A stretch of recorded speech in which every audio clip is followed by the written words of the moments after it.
This is a friendship that'll never ever end. Greetings and welcome to Unveiling Reality special edition here today. This is going to be about the Baltimore bridge collapse and the cargo ship that ran into it. And I'm joined with former shipping ex-employee Shelly, who actually knows quite a bit about shipping. I know she knows a lot of things about a lot of things. Jack of all trades. Bet you guys didn't know that she worked for a shipping company for how many years? I worked for a shipping company almost 8 years, and my family, we have a long line of longshoremen. So they all work on like the tugboats and the piers and stuff like that. Ah, cool. Right on. So you've seen a lot, you know a lot about what's going on with these large shipping vessels and the routes and the cargo and all that stuff. But first, let's say hey to everybody who's joining us here at the start. Wolfram popped in. He left these links probably a while ago because this is the Unveiling Reality I've been kicking around for a week. So, but no, he left them 701. Oh, okay, cool. Oh yeah, right. He did. He flew in here, got it done. And then there's T-Rex trucking. There he is. So crazy to see all this happening. Yeah, I drive around now. Yep. Oh, there's Sue. Hey, Sue, how you doing? Hey, Sue. Welcome, Outpost Nerds here. Nerd. I didn't see your intro, Wolfram. I've always looked for that. I know he didn't lope in yet. What's going on? Having howl. First, let's thank all of our YouTube members. There you go at the bottom, scrolling. These are our monthly subscribers to the Winner's Circle. You know what they're doing. They're pre-buying one super chat a month, and then they get to use it because it's always waiting for them. There you go. So they do. Yeah. All right. Yeah, we are on X and Rumble as well. Thank you to everybody. So happy that you're here. First post? I missed it. I don't see it. It didn't come through. No, you didn't howl. Let me check this other. Listen, Wolf. Don't be telling me you howled when you didn't howl. I listen. Enya. Hi, Enya. Enya out you all around you. There she is. He's like, okay. Do you see it? I don't see it. So we jumped in on this one because there's a lot of like a lot of theories going around right now. And you know, people like to run out there with theories and stuff like that and start all kinds of commotion, when really, remember what we've learned over and over again as we've gone along. You got to wait when things like this happen for more information. You just can't go with Maxmura. Maxmura, what's up, man? How are you doing? Spitting out facts like Max does. All right. I don't know what any of that means, but thank you. There we go. The dolly is navigational equipment. I told you they have all sorts of safeguards. They have all sorts of systems. It's not like the old days where you have like every man on every post. So, I mean, to think that this was a cyber attack, it boggles my mind. I literally woke up to this information, and I woke up and I was like, what? A shipping accident. And I'm looking like cyber attack, and I watch it. And as soon as I watch it, I say, oh, number one, that's bullshit. Number two, I'm so glad I don't work in shipping anymore, because that's going to be a logistical nightmare. You have no idea how many problems that's going to cause. But yeah, no, honestly, tell everybody exactly what the first thing you thought was when you saw it. About where the ship was from. Well, the first thing I was like, all right, so who manufactured? Well, who does the ship belong to, basically? And as soon as they said it was Singapore, I was like, oh no, that was mechanical. I was like, there's no way, because those boats, there's such a huge turnaround in those ports out there. Those ships never get to sit, and they will push the envelope when it comes to maintenance, inspections, all of that. So it's very easy for them to fudge it. They lose millions upon millions of dollars every day that those ships are docked because they don't have a lot of stuff going into them. It's their outport. It's the import that we get from them that gets them all the money. So they're pushing those boats out like crazy. They're not manned well. You're not always getting, the cream of the crop when you're hiring those guys. And there's a lot of turnaround. So you're always training a lot of people. And the maintenance isn't good. So they could be out and they could be, oh, your inspection is up. Oh, I'm in the middle of the Atlantic. Can't do it right now. When I come back into port. And they'll make it go as long as they can. Plus, if there's a mechanical failure, they're not going to say that it's their fault. That's one thing you'll almost never hear is that they were at fault because then the insurance is out the door and their rates go up. They don't get any of the cargo paid for. And it could bankrupt the company if it's their fault, if it's their negligence. But yeah, as soon as they said Singapore, I was like, yeah, no, that's not cyber attack. And why is that? No why way. is that? Why is that? Why is what? Why is that? Which part? Why I gave you is a it whole if lot of it's information. if it's Singapore, Mhm. why? Oh, then it's definitely mechanical.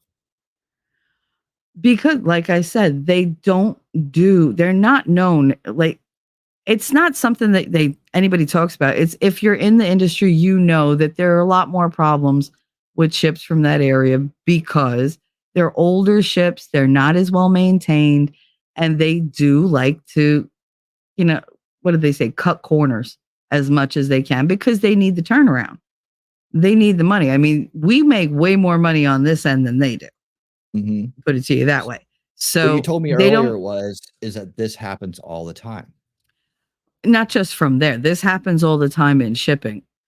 And like, you have no idea how many containers are lying on the bottom of the ocean. Like, they'll either like they loaded it wrong and now like there's a problem with the weight shifts and sometimes they hit a rough sea and a couple fall over because they weren't like strapped in right or they weren't stacked right. It depends on who you're dealing with. I've dealt with so many different companies and it's not the container companies that you really have to worry about. But as I was just hoping it wasn't Maersk Line because then I was like, then I could see it being a cyber attack. They tend to have some of the best ships out there. Like Maersk Line is just really good. They're top notch. But you have all sorts of different container companies that use these. Anybody can get a freighter. Yeah, it takes a lot of money, but there's not a lot of upkeep. There's really not. They're very, very lax when it comes to inspections and stuff like that, especially in countries where they can get away with it. You grease the right palm and you can get anything. I inspected the whole thing and that they need to fix this, that. There's always something they need to fix, but it's usually minor. So they're not very truthful in my experience. I'm We trying got to some like, videos too. We're gonna watch. We're gonna do some analysis on the videos. I got a couple different angles from it, and I also want to take a look at like what's going on in terms of like how people are reacting on X and what they're saying, the types of videos that are going around. Part of this is going to be like a debunking, mhm. off the bat. Like people like to run out with these things and ask these questions. I think they're being, I don't know. I think they're being wise by asking these kinds of questions. But really, the wise Yeah. thing is to do is to wait for the information and then start to talk about it. The jumping out. I've heard predictive programming. I've heard all these terms and things that are unprovable that didn't just get people into this discredited mode. Right? It's like, why run out there when you're doing such good legitimate work and then start talking about predictive programmings and cyber attacks when Mhm. it's all just, it kind of just shows you where your state of mind is when you jump to those conclusions right away, right? It's like, okay, you're Mhm. still in that fear zone, you're still in that second veil zone a little bit too much on these kind of topics that you should learn at this point.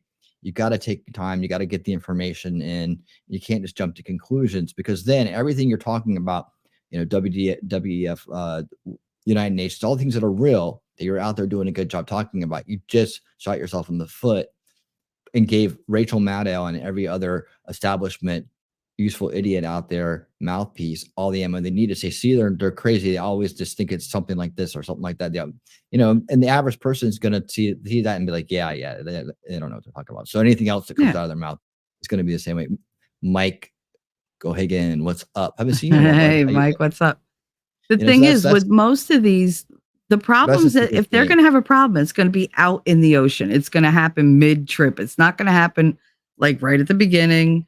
It's not going to happen like right at the end. They'll know as they're pulling into port if there's a problem. So they'll have already put things in place to make sure that somebody's waiting. There are tugboats. There's this, there's that. This tells me that it was just a freak mechanical failure. And I am not a mechanic for ships or an engineer and by any stretch of the imagination. But when you work in shipping this long, like as long as I did, and had to deal with as many lost shipments and the reasons and the insurance and, you know, everything that goes with it, you pick up a lot of information. And just a lot of this is like, I saw the plume of smoke, right? It was very centralized. It looked like it was something coming from deep within the ship. It wasn't anything outward.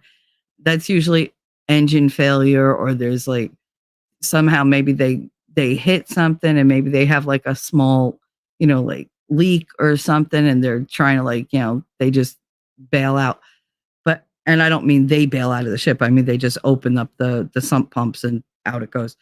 But, that's what that told me. The only thing that bothered me was the angle it came in at, because it made kind of an unusual turn for that type of vessel, because you just don't understand the massiveness of these types of ships and the amount of weight that they're carrying. You figure they carry like hundreds, if not thousands of containers, depending on the size of the freighter. Every one of those is packed because those people are paying for every inch of those containers.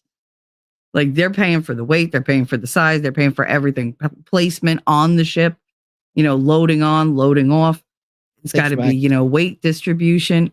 A lot goes into, you know, the procedures. It just doesn't turn like that. That was what I can't explain that.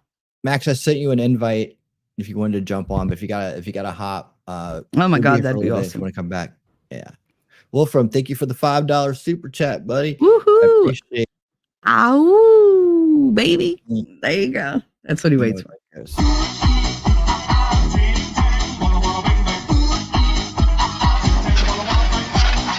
Oh my.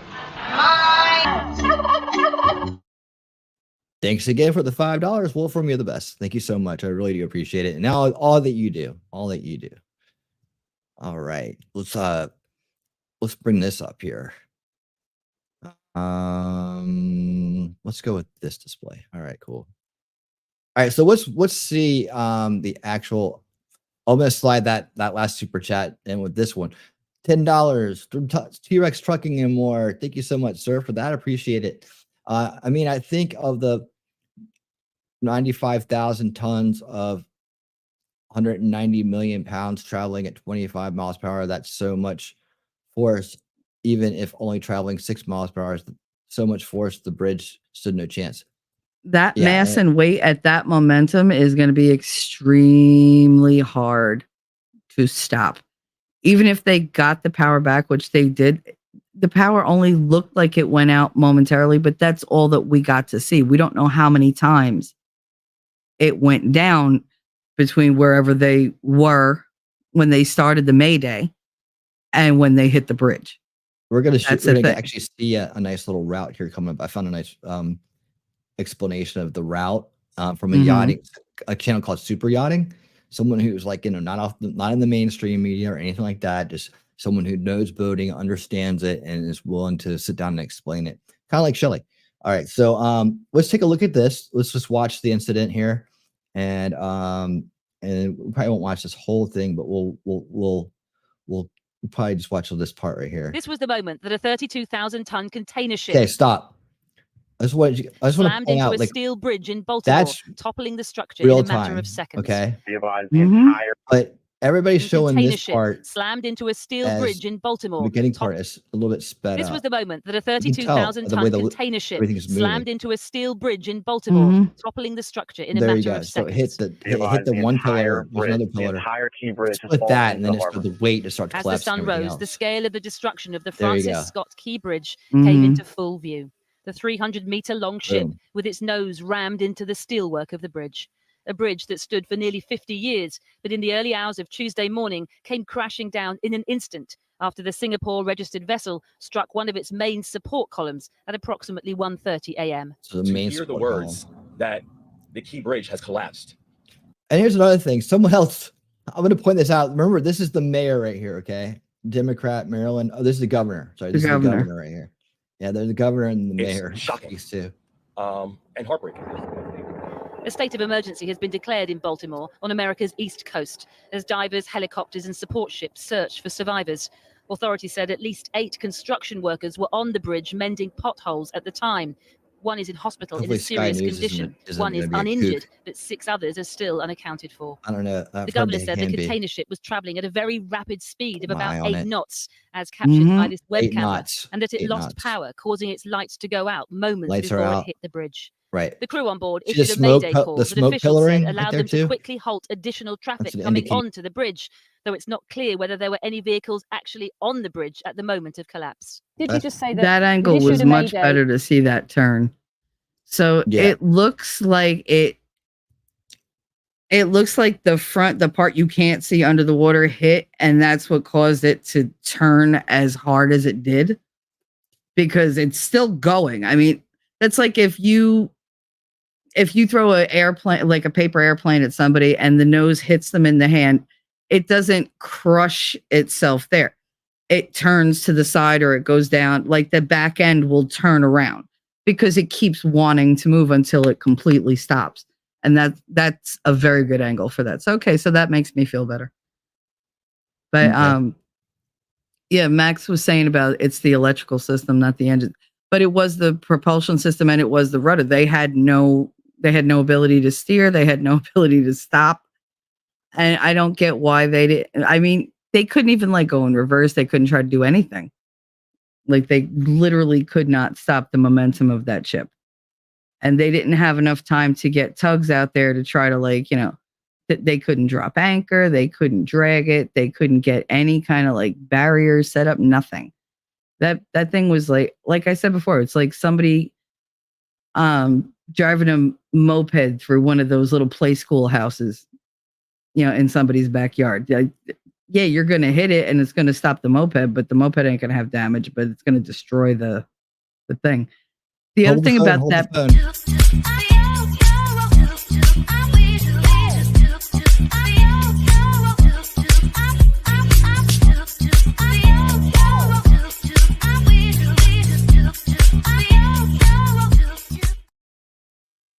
we got a $5 super chat from T-Rex Trucking and more. Says the Dahlia was able to call Mayday and the Port Authority was able to close the bridge at the toll booths. So many lives saved. Yep. So yeah. Yep. And here's the thing about that bridge. You're going to hear, I got 2 things. One, somebody asked about the cyber, who called it a cyber attack. That, from what I could see, started with Andrew Tate. Andrew Tate put out a tweet that this was definitely a cyber attack and blah, blah, blah, blah, blah. That's the worst. And everybody ran with it because I know, he's some kind of aficionado in that, Yeah. which he's not. No, he's not. No, he's not. He's just a big mouth. But anyway, But people want to run with that. That's the whole point of us coming on Yeah. and trying to get at least our folks, you know, the right information. It's like people want to run with that automatically, and it's just like, dude, mhm.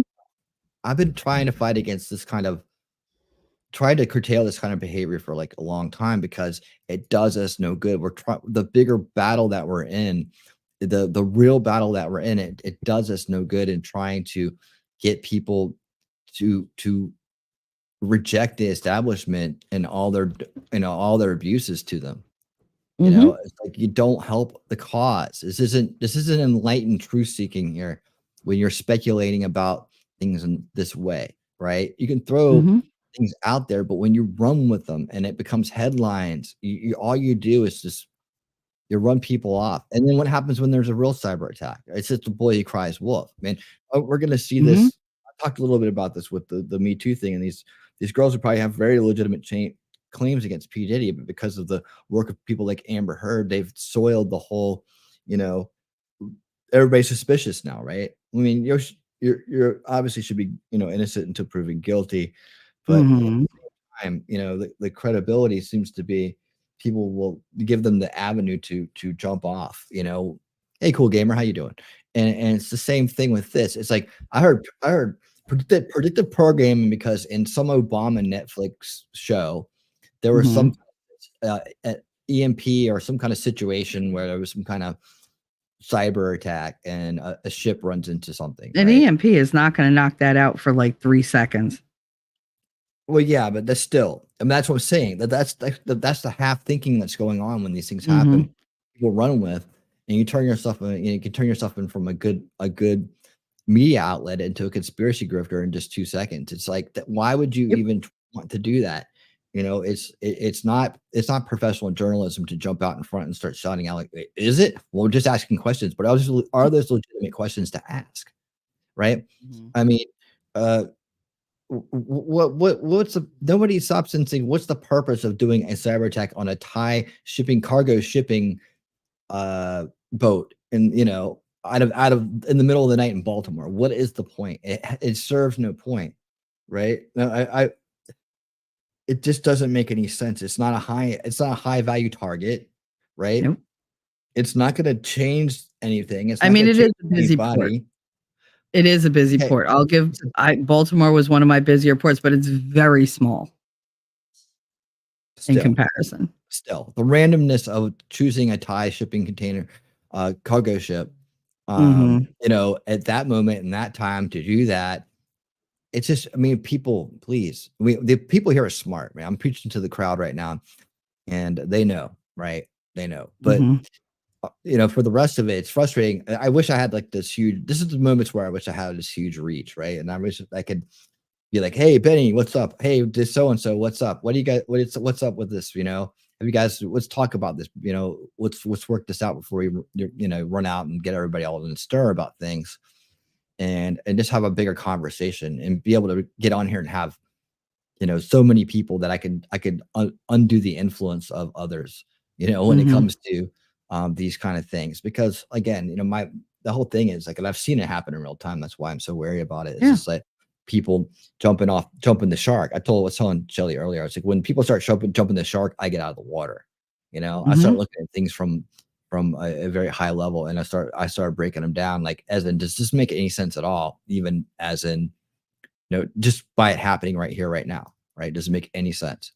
And it wouldn't make any sense. It should be dismissed immediately. And I can't, and it just gets on my nerves a little bit. Because it's like, feels like a setback in a way when people, good journalistic outlets and individuals, jump the shark and immediately run with these very, very heavy second veil conspiratorial kind of like perceptions on things, instead of just waiting for the information to become available, doing a little bit of research. Is it the rush to market? Is it like, I got to get out first so that my video gets clicks? You said something about clickbaity earlier, they click. Why would you do that when you're already doing so well? Like I'm the dude to be to clickbait and everything and trying to generate more interest by, but I wouldn't do that. See, I can't bring myself to do these things. I can't bring myself to do these things. This is not who I am. I can't bring myself to just alter my channel content, for a quick gain. It's just that's not the purpose. It's like, I feel like I'm letting you down when I do that.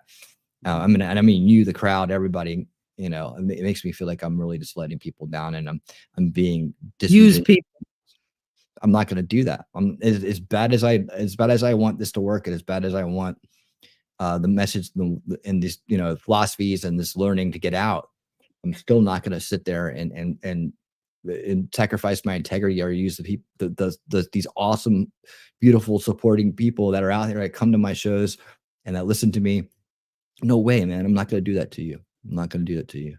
And that's why I said to you, when you said, should we do this show? And I was like, as long as they know I'm not an expert in any way, and I'm open to being completely wrong about many things, but this is I do have experience. I do have quite a bit of knowledge in the area. So I was like, I don't like that they're trying to cause panic when it's so stupid and obvious that, that's not the first place they should have gone mentally. And you have people, I've seen like videos of people, they're like, oh, look, there's an explosion there. Look, that's a detonation. I'm like, no, stupid. It's a bridge. It has electric running through it. When a bridge breaks, electric wires, they break and go boom. Like that's what they do. Like, have these people never seen a transformer break or a power line snap or anything? It causes a big, little fiery explosion, boof, and it's done. If that was a detonation, you would have heard it. It's just different. But they did the same thing with 9/11. They're look. You ever think it was the impact like of the thing coming down?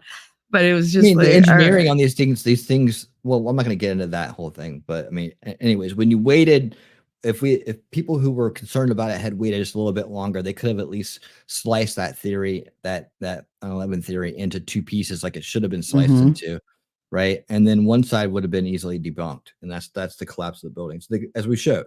It's just like, but people run with it, and people are still running with that loose change information in their head, which is all been debunked. Now there's the other side of it too. That's how did it come to be? And that's the part I would say needs the attention, not the collapses, man. That's the stupid part. That's the swerve part, and that's the knee-jerk reaction part. And again, the same with this, And now here's the cool thing: if you're here and you're going to get this information, and we're going to show it to you, you're going to be able to now observe how the rest of the world handles it. You're going to be able to observe the escalation or de-escalation of these different theories, right? These different ideas. So you'll be able to do that. And that's the point of what we do here. That's the point of what we're doing today to get this information to you. So let's get on with it, because I could talk about that all night. It's one of those things I could just ramble on about. But hey, I don't think I'm going to reach 20-year-olds on TikTok. They're too busy gaming right now, or trying to be 20-year-olds. They'll come around. That's not the important thing. The important thing is to reach the levels of influence and where they come from, right? And it's just like, and just show, hey, to have discernment. Like I agree on a lot of things with the outlets that I talk about and use, and then there can be some areas where we disagree. That's just the way it is. That is life. Yeah. But lately, like Jacob's saying, they all jump to conclusions. Lately, everything I hear, I have to say to myself, all right, like calm down and just like take a step back. Don't be in full on, catastrophic mode. Like, what are you really looking at? And if you really look at it, you can break it down and go, oh, all right, that's not at all what they're trying to sell me, but okay. And they all ran with it. They just, with no substantiation whatsoever. There was nobody said anything about, oh yeah, it was definitely nobody official anyway. So it was weird to me how quickly they picked that up, because they're waiting for something. But Jacob, it's not just the wider public too. It's people that are outside the influence of the establishment narrative. That's mainly what I'm talking about right now. The establishment narrative people are gonna, they're gonna be like, oh, that's awful, but they're not gonna think much more about it, and then they're gonna go on with their day. People over here on the outside of it that are running with predictive programming, cyber attack narratives, and who knows what else is going to happen. And then they're going to be tied to people, and then some a-hole is going to come out there and yell Illuminati blood ritual. I mean, it's just stupid shit like that. Oh no, they're trying to say that this was done so that to deviate away from P. Diddy.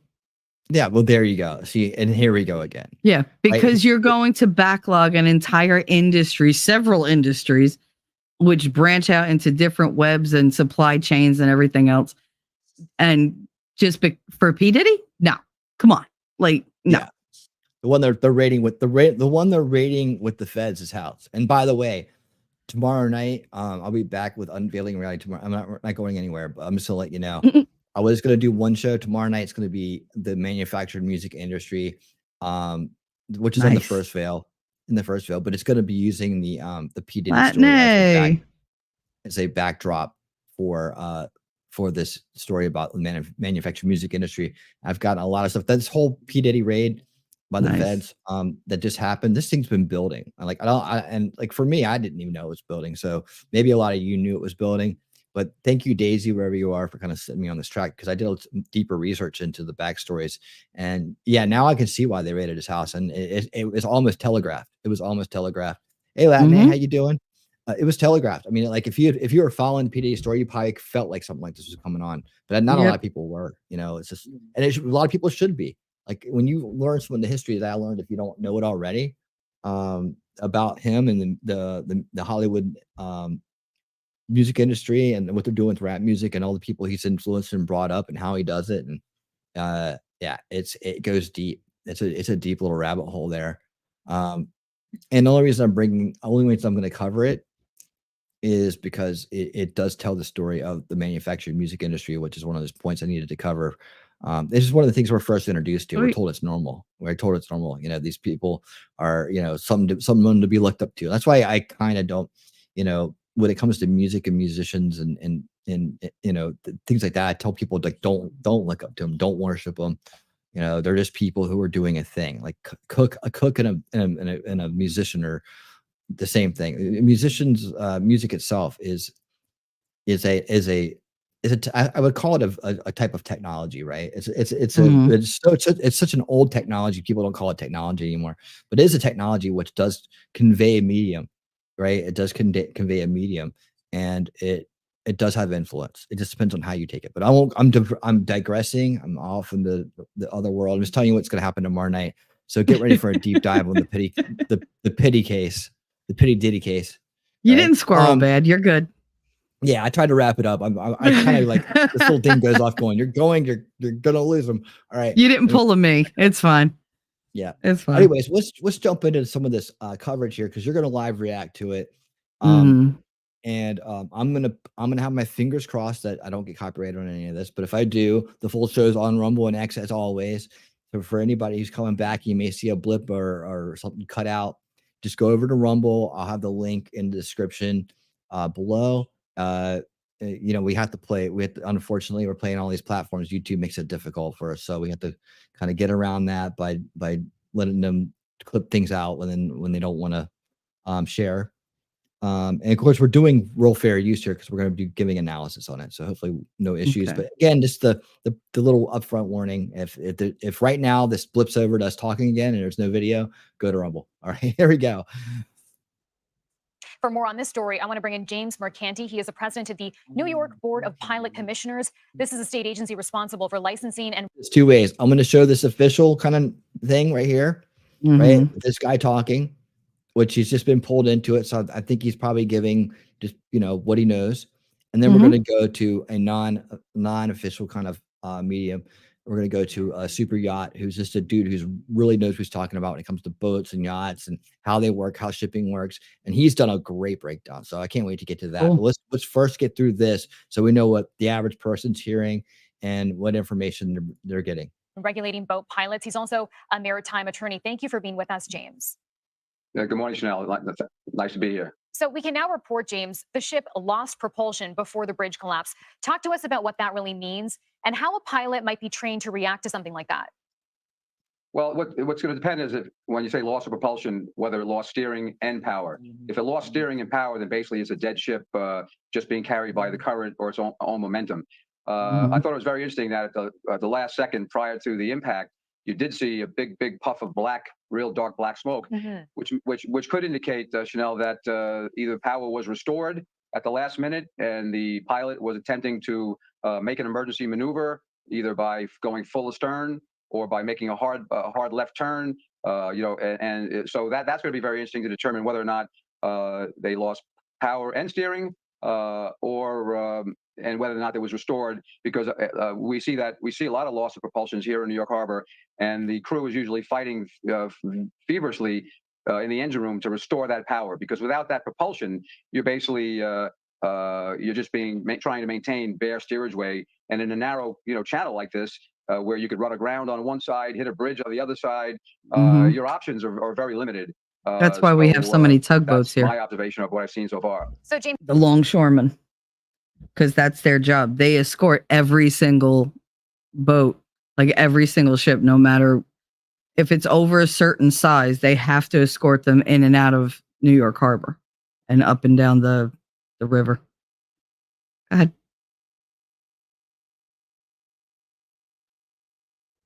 Hello? There you go.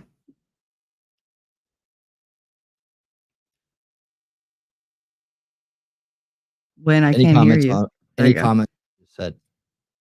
Like as far as that went, like what he's saying is that what caught me is that he says this happens all the time. Mm-hmm. Right? They have propulsion issues all the time, and that the crew ends up scrambling.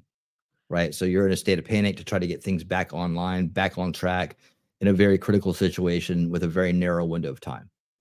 Yeah, and while that ship wasn't going full speed, it was still going faster than it should have been in that area, which tells me that they lost the ability to slow down a little Okay. while back. You just said it was going faster than it should have been. So 8 knots is not the right speed for this. No, Not for a port. No, not where they're going through where there's any kind of like bridges or anything. No. I don't know how fast 8 knots is though.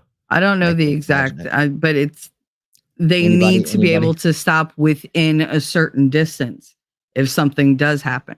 So if he lost propulsion, more than likely they were more concentrated on getting that back because they didn't have the ability to slow down.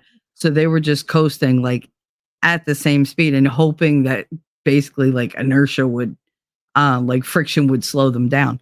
But they're so big and so heavy, it would take a lot to slow them down.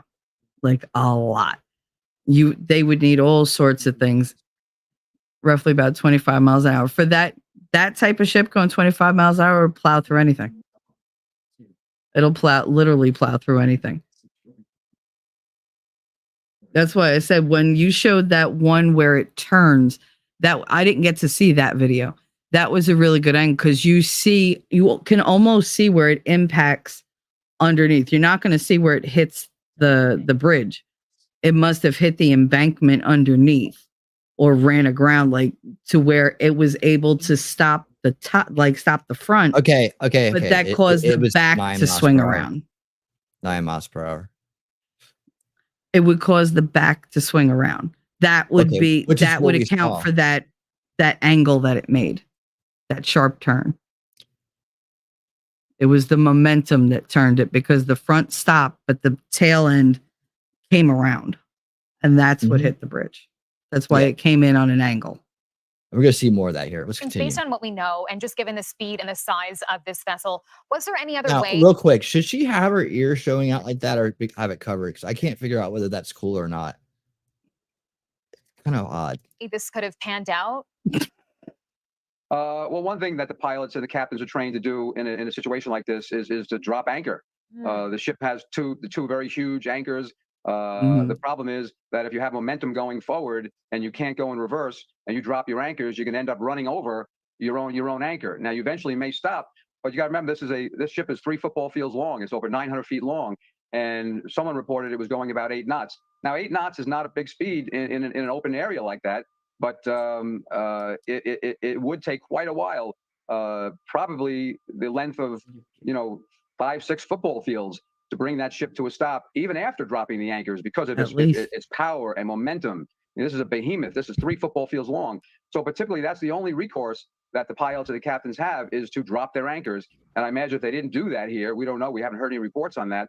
There'd be a good reason that they figured that wouldn't have stopped the incident from happening. Plus, when you drop an anchor, usually the ship will start swinging on its anchor, and instead of the bow hitting the bridge, you could have had the stern of the ship. It almost looks like there was really, once they did a Mayday, and obviously the Mayday is a big deal, because if the pilots radioed a Mayday, then there was a big mechanical failure, either loss of propulsion, steering, or both. And James, I don't know if we have the answer to this question, but I'll ask it anyway. Just given where we saw the ship had that moment where the lights were flickering, and then where we... Do you need electricity to signal a Mayday? I mean, if you had a cyber attack, wouldn't that have cut out, and it cuts out your electricity? Would you be able to radio for a Mayday? Well, they should have generators that would back that up. We saw that it actually They hit would the have column a and the bridge backup came system. down. In your assessment and in your experience, would there have been time to put that anchor down? Well, and that would depend There whether you there was go. crew on the bow, right? Because the anchor is on the bow, and and typically when ships get underway like this from a port, there is a bow watch person, and the NTSB, the Coast Guard, will be looking at that. Was there someone on the bow? Was there crew on lookout? And if there is an emergency, they should be ready to deploy their anchors in a second's notice. I mean, the pilot or the captain radios the bridge, radios the bow. The crew member on the bow has his radio. They say drop anchor, and they would drop anchor. So that's going to be interesting to see if that was looked at. And it's also should be noted that these ships have the functional equivalent of a black box. And I haven't heard anyone talk about that yet, but all these ships, these modern day ships, have what they call a VDR, voyage data recorder. So everything that went on in that bridge, verbally is recorded. And that, of course, will be studied very, very carefully. So they'll have to determine, well, when in the voyage, for example, did the ship experience a malfunction, whether it was power or steering? And that'll be determined because the voyage data recorder has a time on it. So it'll be second. See, there by you go. second That's by why you second. always want to wait So too. they'll know exactly when the Mayday was radioed. They'll know exactly when the ship lost power or propulsion by what was going on How on the many bridge. times? Because it These could have been pilots more are than very, once. very trained, very skilled pilots. They've probably done this voyage thousands of times. It's not a challenging voyage. So what makes it challenging is what happened on the ship. And as far as otherwise maneuvering under that bridge, even at night, is a piece of cake for these skilled Maryland pilots. And Makes James, we know sense. that you're also a maritime Makes attorney, so sense. I do want to ask you about There's a what the maritime liability in attorney. this might look like. Well, it's going to be one heck of a case, and it's going to take a lot of attorneys for a lot of years to sort through all this with the not only the damage to the bridge, the damage to the ship, the casualties. There'll be fatality claims, there'll be injury claims, there'll be business interruption claims for the bridge collapsing, the people that have to get to and from work, the fact that commerce is stopping, no ships are going in, no ships are going out. There's going to be a major salvage operation where they have to remove the remnants of the bridge. There's going to be a wreck removal, a salvage, and that's going to take weeks. And meanwhile, you may have a cruise ship in there, or a cruise ship that was on their way in, and you're going to have so many charter party disputes as to there could be perishable cargo, cargo delays. So the litigation, the maritime litigation here is going to be a textbook, like law school type case, and there's going to be major implications. And obviously, that's where these big ships have major insurance behind them, and hopefully enough. We'll see. Okay, James Mercanti, thank you. And for more on this, Okay. So And all there the you go on cargo is that. all fully insured. It's fully insured through private companies. It's fully insured through the shipping company that they set up the bookings, like did their bill of ladings with, and everything like that. So, like I said, they lose cargo all the time. Like sometimes they'll just dump it. If they're uneven, if the seas are really rough and there's a chance that they might capsize, rather than lose everything, they'll just lose a couple dozen containers. Like it's nothing. Be like, oh, lost at sea. Okay. It's a lot cheaper than having to pay the insurance out on a new, for a new ship or whatever, for a new freighter. Port of Miami, Port of Norfolk, Port of New York, Port of Savannah. Okay, we had Charlotte, Charleston, Baltimore, Elizabeth, Miami, Atlanta. Those were our main ports that we dealt with. So those they're going to get overworked for a little while because there's no way that they're going to have this open anytime soon. I know they say they will. They can't. They have to make sure that there's nothing in the water, that nothing got dragged, nothing drifted, because it could easily tear up the underside of any boat that goes through. Right. Take a listen to this guy. It says witness describes scene, but he also has expertise in safety, I believe. for more on this developing story, we want to bring back in CBS News transportation safety analyst Robert Sumwalt. There you go. He is also the former chair of the National Transportation Safety Board. Robert, we're glad to have you back. We also the have some witness new describes information. We scene. can now confirm the ship lost propulsion before crashing into the bridge. Explain what that means. Well, that pretty much says a lot right there. We can see from the video that the lights of the ship blink out momentarily Daisy. and then come back on before it collided with the pier or with the bridge piers. the steering system on a ship like this is hydraulically powered, and so when you lose electrical power, you're going to lose the hydraulics. Of course, the rudder is hydraulically powered. So if they lost steering, they lost power, the ship really cannot be steered. So this explains a lot right there. So essentially, it sounds like this indicates this was likely mechanical error, not user error. Well, that's what it sounds like, but there'll be a very thorough investigation. And the real question would be, why, if this is the case, why did the ship lose electrical power? I mean, so why did that happen? That's not supposed to happen. Yeah, he's not going to hang his hat on it not being user error. And what kind of clues, Robert, might we get from both the ship itself and the surviving crew members? We get a lot of clues. Certainly, with the surviving crew, they're going to be able to give their firsthand account of it. There's a voyage data recorder which records a lot of parameters of the ship, like the rudder angle and the propulsion of the ship. We'll have the voyage data recorder also records audio, just like it would a cockpit voice recorder on a jetliner. So there'll be a lot of firsthand account of what happened here and what the crew was experiencing. And Robert, we've been showing our viewers this really dramatic video all morning. You see this massive bridge coming down in just a matter of seconds. So I have to ask you about, the question of infrastructure here. Should a bridge like this have been capable of withstanding a strike like that? Do they not understand how heavy bridges are? Bridges are all metal and concrete. They're heavy. And those columns are wicked far apart. Like, that's a lot in between to not expect for gravity to pull that down. Yeah, no. The ship could have easily been sabotaged. It's highly doubtful that ship would have made it the whole way here if it was sabotaged. Well, I think when you're talking about a ship that has as much mass as this ship does, it would be physically impossible to keep it from to design a bridge so that it can withstand that sort of a hit. So, Robert, which agency now is going to be leading the investigation into the official cause? What are the next steps here? So it will be. I wish we had legal advice. Okay, so how could it have been sabotaged and why? Why would they sabotage it and how? So this is the kind of stuff I want people to ask themselves before they, they think think that are. So you never. Who's the enemy? What? Who's doing it? Why? See, these are the questions you have to ask yourself when you get into this mindset. Like, it's like you owe it to yourself to stop and drill down and ask the why, how questions. Use the trivium knowledge, logic, to make sure that you are living in the truth, right? Because so many people would love to have you just fly off the handle and say wild things, because then they can be like, look how crazy that person is.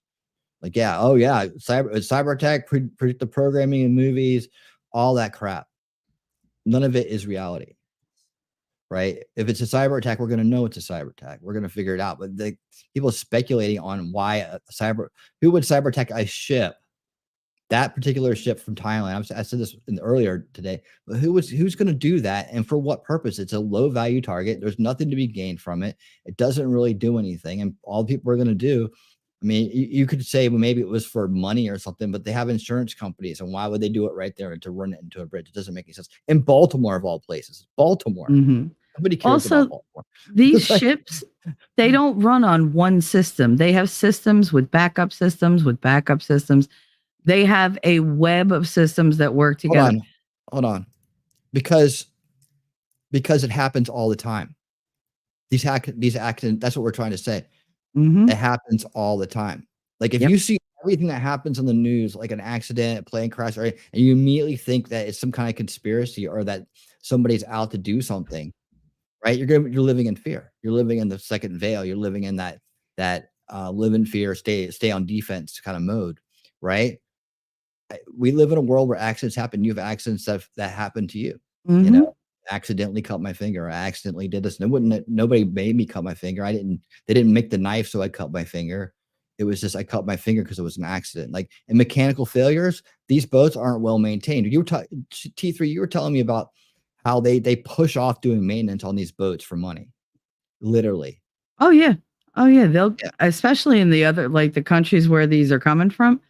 I mean, this has nothing to do with the boat wrecking. See, that's another fallacy when you bring in And I'm just trying to show you this. I'm not trying to give you a hard time. I'm just using it as an example to say that's why one of the things that you kind of missed at the start of the show. Well, I was saying like the reason when we came out and get in front of this, because immediately conspiracy grifters jump on this and they start getting people to think this way. So that's why I'm saying that I'm not jumping on you, Latin. I love you, but it's like, and I appreciate you being here. But yeah, but it is fearful living when you if you think about it. Just these are things you can consider, right? If everything has a conspiracy behind it or some nefarious cause behind it, right?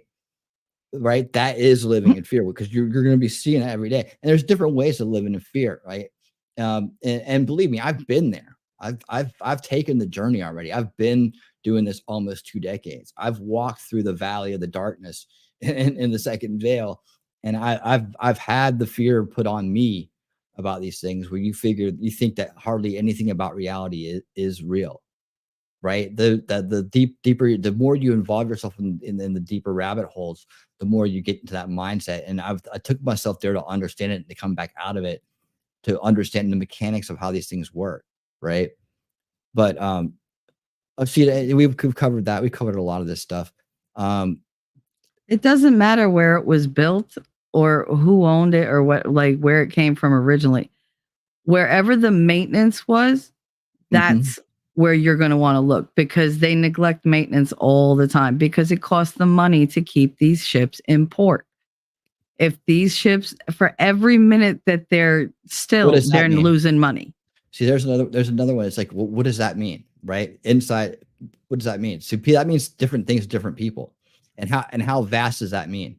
That's a very, very it's almost like a slogan now, right? It was an inside job. It's like one of those things people shout out. But it's like, how many, I always ask, and I'm just asking the question, right? Like, what does that mean to you? Because it means different things to different people. Like I said earlier, we covered this earlier too. I was like that there's two sides of it. It's like how it happened and then when it happened, right? And I've gone through the entire 9/11 thing. I've debunked the BS that's involved in it, and I've said what needs to be looked at and considered. The mechanics of the whole thing getting set up, and from the beginning, maybe there seems to be some covering up of things, right, after the fact. But there's no doubt that planes hit buildings, right? There's no doubt that people died, and there's no doubt that buildings came down. Now, just planes hitting buildings and people dying, and that's enough, right? The buildings coming down as a result of fire, it's been proven beyond a shadow of a doubt, right? There were no explosions. That's been proven beyond a shadow of a doubt. There were none of that stuff. None of the things that was in loose change panned out. None of it. In fact, I did a whole show on it on Rumble, debunking that loose change, which is a movie I used to believe in. But when you wait about a little bit of time and you get more information on things, you find out that all the people who knee-jerk grifted off of it were just doing that. Like, they may have thought they were doing something reasonable at the time, but all their points became fallacies. Like, most of the people that were here, I think a lot of people that were here, Jacob Peets was there, other people were there. We all watched it together and we all saw the same thing, and like, okay, but so there's half of it. So what side is the inside job part, right? So that's what I'm saying. Like, it's not even clear anymore because you got this mud on top of something that really needs to be looked at. So I'm agreeing with you in a sense that it needs to be looked at and the truth needs to come out about certain aspects of it. But then you have all this mud that's packed on top, and it goes, and it's not just the mud that we see in loose change. It's the mud that comes even deeper down the rabbit hole when people think it was all a hologram. There's people out there doing a lot of work and trying to convince other people that those were holograms. There weren't even planes. Right? I've debated these people. I've fought against these people. I've fought against people who believe these people. I watched the plane with my eyes, so I know it's not a hologram. But they're convinced, and they'll fight, and they'll talk about it every day, and they'll gang up on people, and they'll bully people into trying to make them believe the BS that they believe, right? Without ever trying to listen. Like, they don't want to know the truth; they want to be right. And that's the difference between me and them, and us here and them, is that we're willing to say, okay, we want to know the truth about things and be right. Yes, we focus on the real conspiracies in the world. They're right there in front of our eyes. Go to the WEF and the United Nations website. They're on display. Like they tell us it's an agenda for 2030 to get done by 20. It's in front of our eyes. They meet twice a year to tell us that's what they're doing. That's a real life conspiracy. It's really there. It's really happening. It's really going to affect each and every one of us. We can see the inroads it's making, right? Every day we can point them out. It's clear and present danger, right? You know, a Thai shipping boat losing power and sliding into a bridge that causes it to come down is not a conspiracy theory, right? It's a maritime accident, right? And so if you want to prove the opposite, you got to do a lot of work, because reality and history and people that are involved in shipping, like all the people we're going to listen to today, right? They know these things because they happen all the time. This one just happened to slide into a bridge. And let me stop here for a second. But that has nothing to do with the shipping accident. Yes, you're right. Our government is incompetent almost by design, and it's full of criminals and corrupt people. Can I take this one? Because she's talking about DEI, and she mentioned before. And these are not our ships. These are not our crews.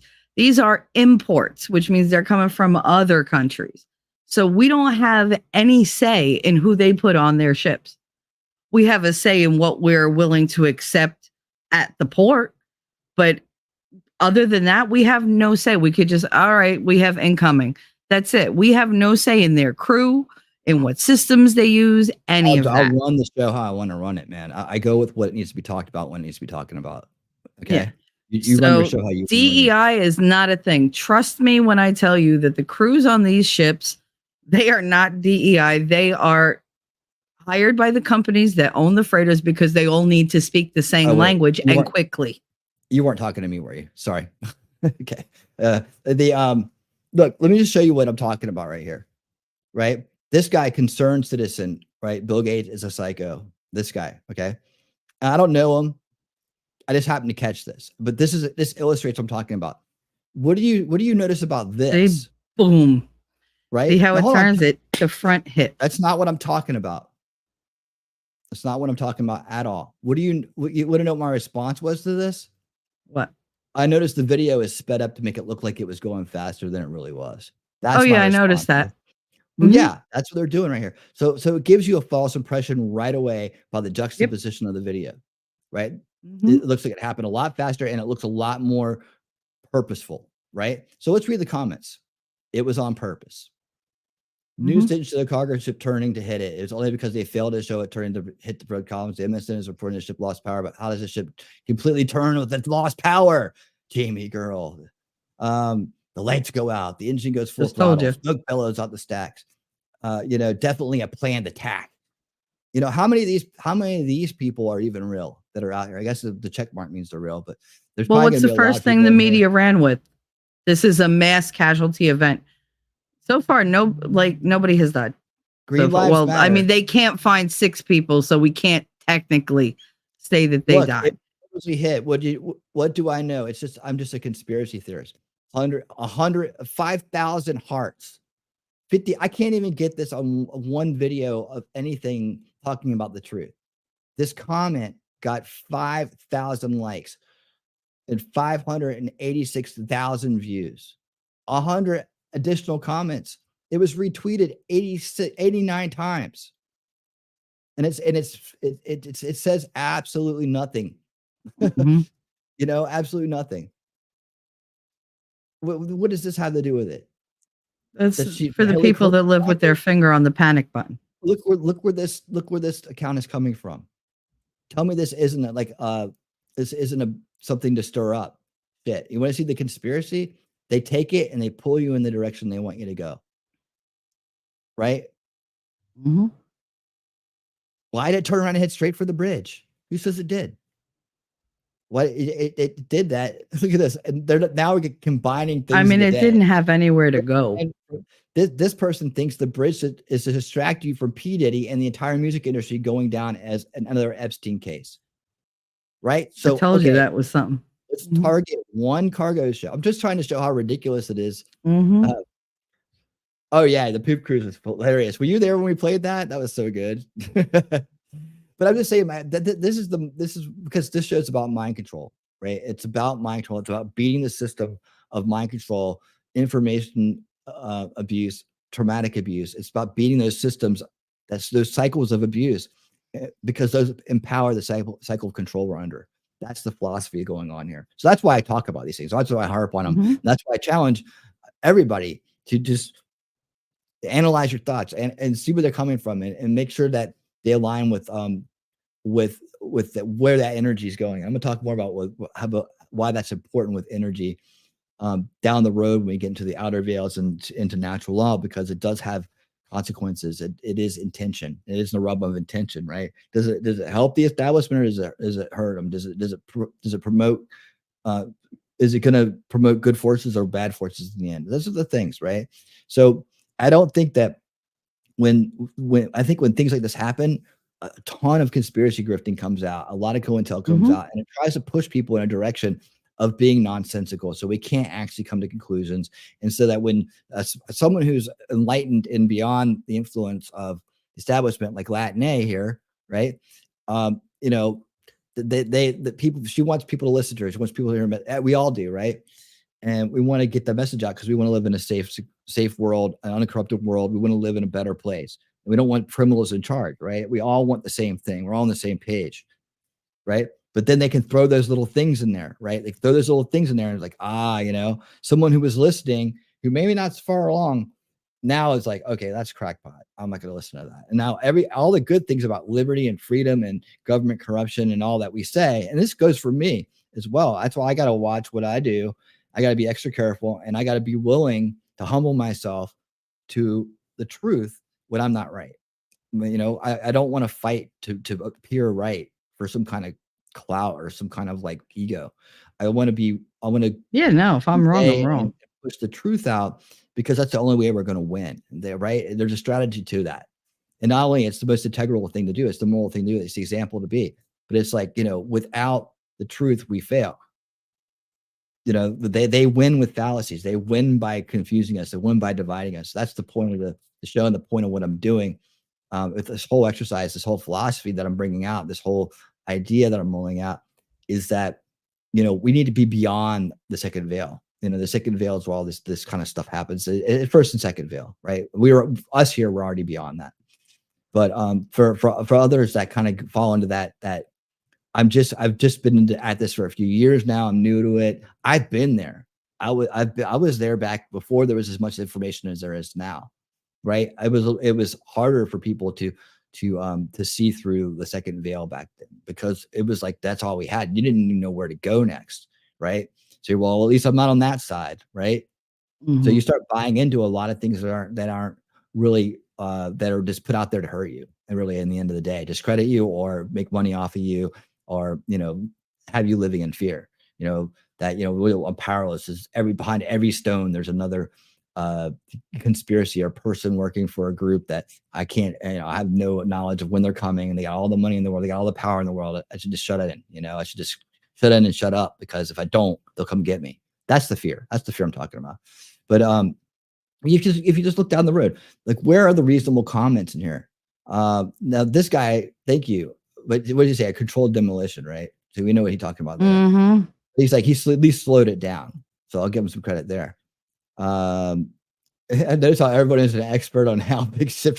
There's a base response right there, because it reminds me of when everybody was like a nuclear technician the day that Everybody woke up like thermonuclear physicists. It was amazing. when the meltdown happened in Japan, right? I mean, it's just things like that.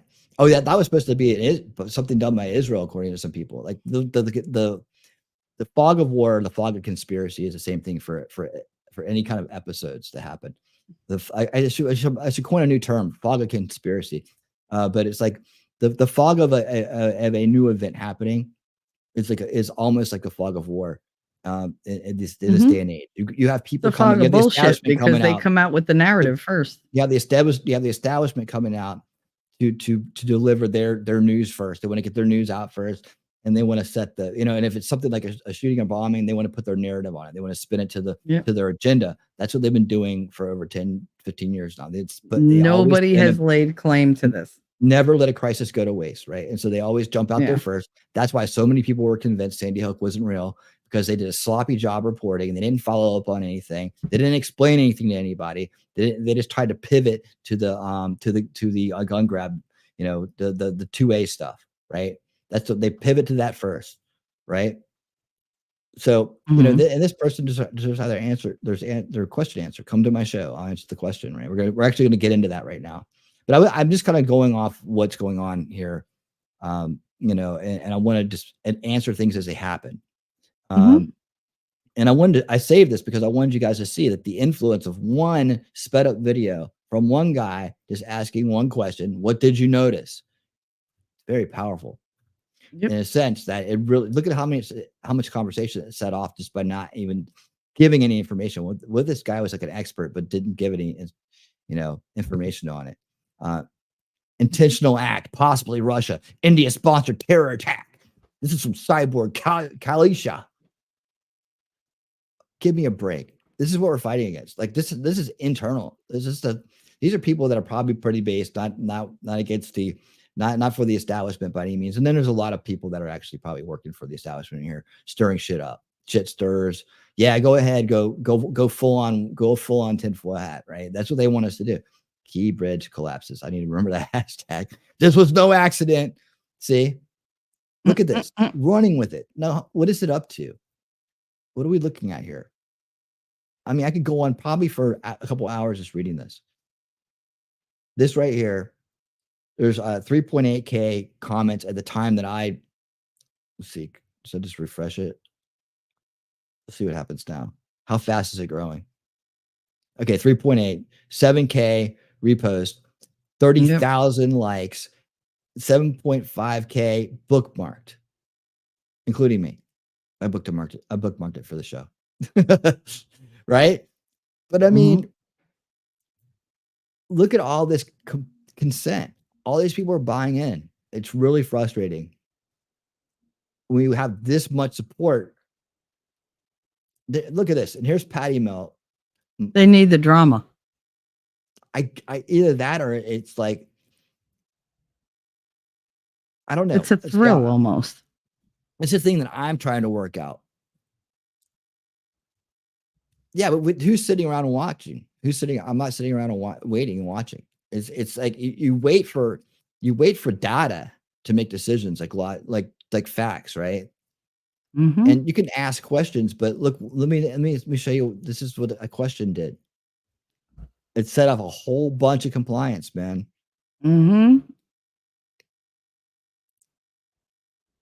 What do you notice? Like, right, set up a whole bunch. Look at all these people telling you, like, without thinking what they're doing. They're not asking questions either. These people aren't asking questions. They're saying straight out. Many of these people are saying straight out, intentional act. They're making reverse engineering their theories. They come out with a theory and then find the evidence rather than the other way around. Fit. And that's the thing we got to push back against. And it's not like, yeah, be skeptical. Nobody asks more questions than me. I mean, I asked him, that's what got me here. It's totally what got me here, honestly. So I agree with you. It's better to ask questions instead of just sitting around and watching. But I don't think that searching for the truth is a sitting around and watching thing. And it doesn't mean you start at the very tippy top end of the, of a conspiracy and then work backwards. Let's start with why. What is it? Does it even make sense that this ship, of all things and all places and all people, is the target? I mean, come on. Do we really going to waste our time thinking this way about this? I mean, it just, you look at it and you go, okay, because we have other things to worry about, right? We got a whole bunch of control oligarchs that want to take over our whole entire lives and our country and our world and change our reality for our kids and their kids and their kids, right? We got big problems. And that's it. All of a sudden, all the energy goes into something like this.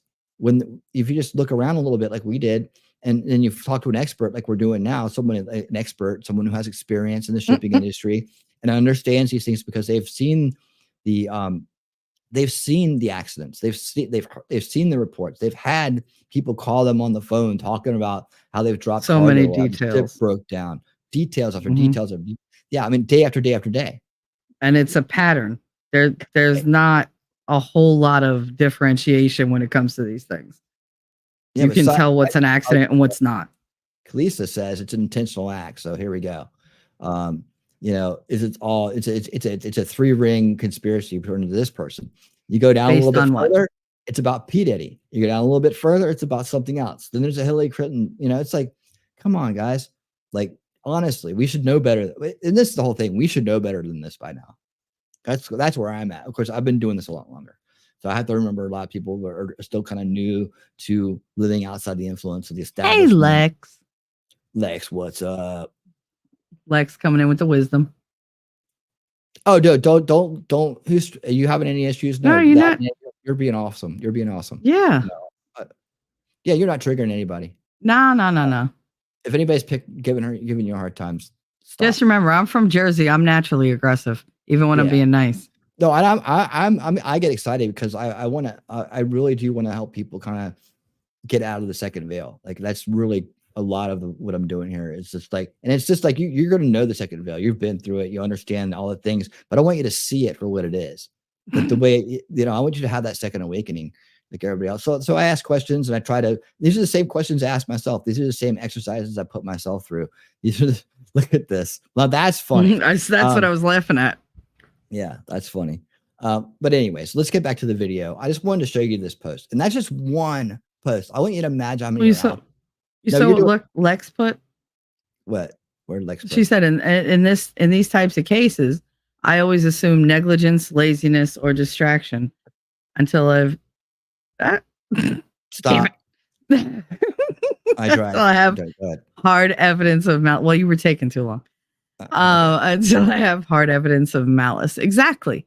Like when stuff like this happens, it's that fear factor that they've built into us, they've conditioned us to respond to, is usually the first thing that jumps forward. And that's what you have to fight. You have to let the logic out. You have to say, okay, it's not all a conspiracy. Bad stuff happens all the time. If you knew the things that happen in the shipping industry, especially like any kind of like seaward shipping or whatever, even air freight, it's ridiculous the things that happen. And you're just like, I don't understand how that happened. And they're like, there's no reason for it, but it just cost us like $10 million. Like it happens all the time. And negligence is a big factor in shipping because it's easy to grease the wheels. It's easy to grease the wheels so that you keep your profit margins up and you can keep going because that's all they're after is increasing their bottom line. It's not sinister. It's just greedy. It's good business for them, bad business for us. So, right. See, I want people that's here where that when they go out there and talk about important issues, that they have full credibility from people, right? That's true. And they're focused. They're focused on what the real issues are. This whole sidetrack here, I'm only talking about it because it's a perfect opportunity to talk about it and show and point it out. And I'm also going to give you guys as much of the truth as I can possibly get to you from sources and from people that have experience in it. That's why I want to get back to the videos because I want to get over to the super yacht video where this guy actually uses a graphic. I mean, like this dude, all he talks about it is boating. Like he's not just on the internet and then happens to see something and it's like, wow, and I get it. This is the paranoia that we live in. There is paranoia about things like cyber attacks and conspiracy and basically this would be called terrorism, right? So if that was the case, so I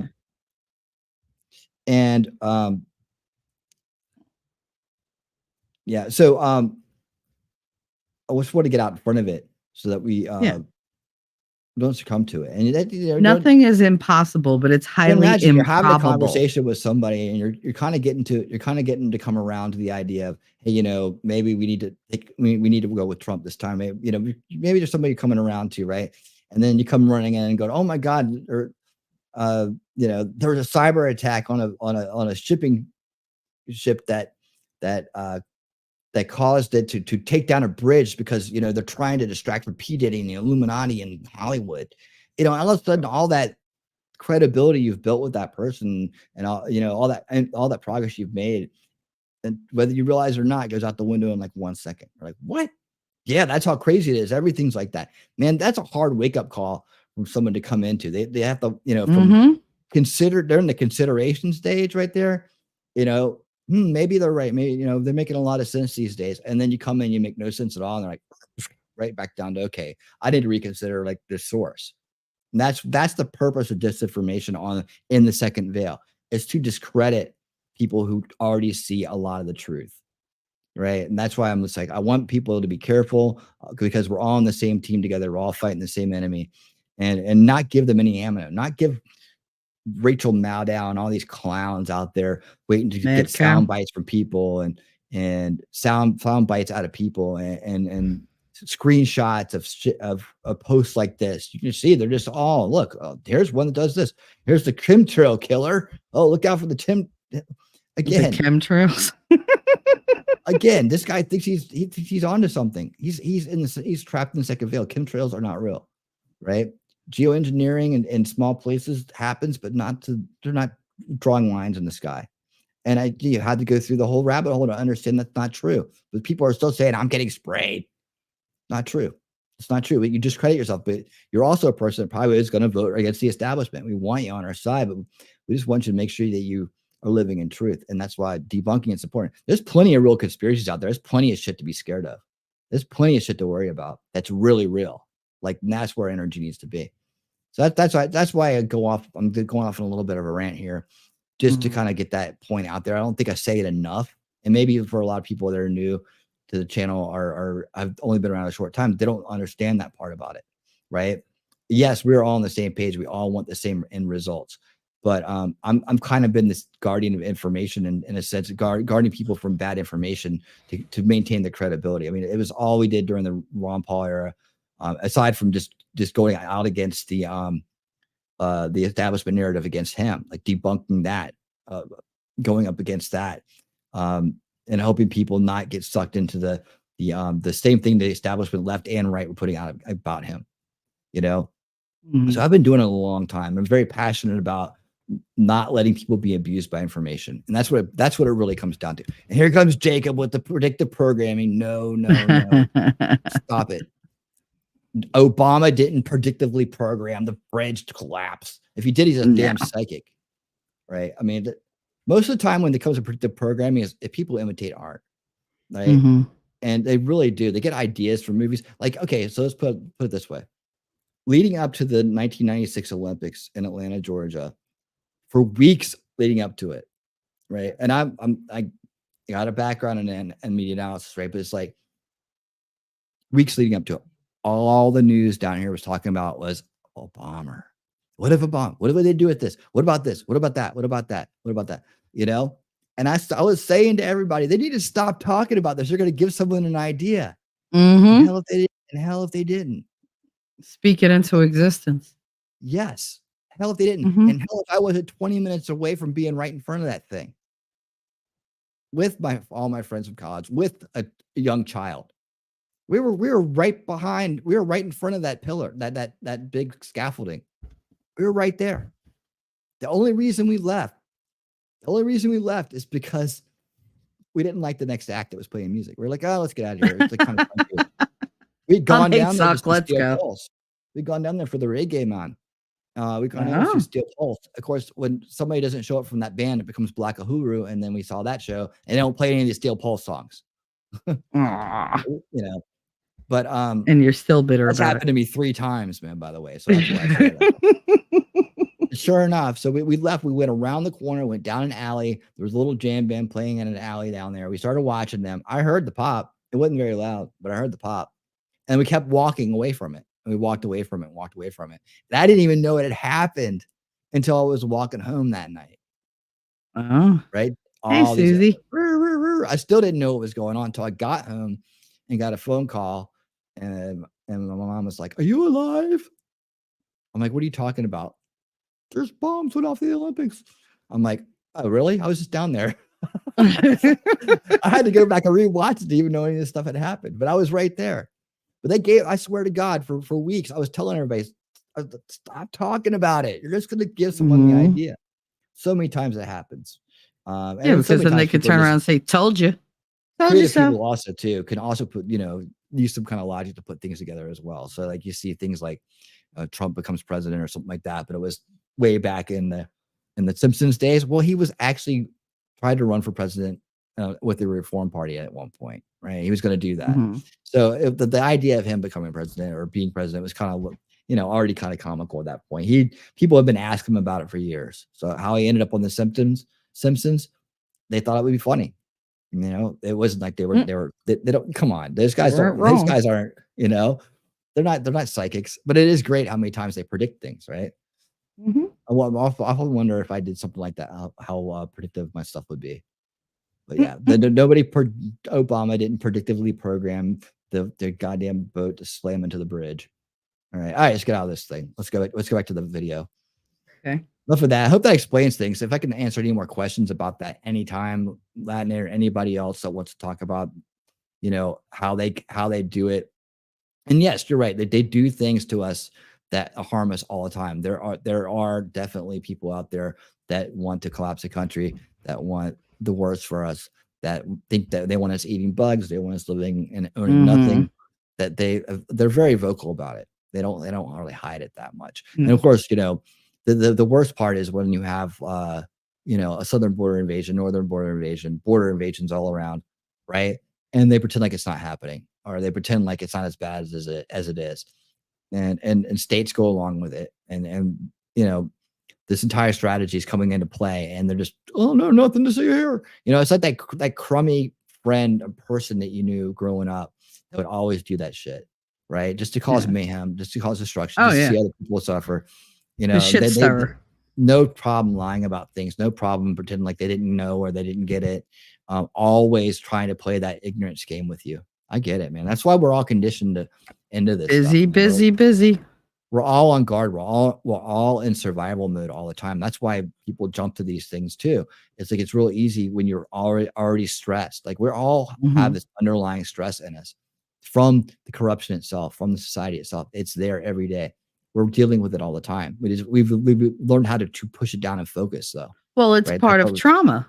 It's part of dealing with complex trauma. It's the traumas that they've put us through in the last 5 years.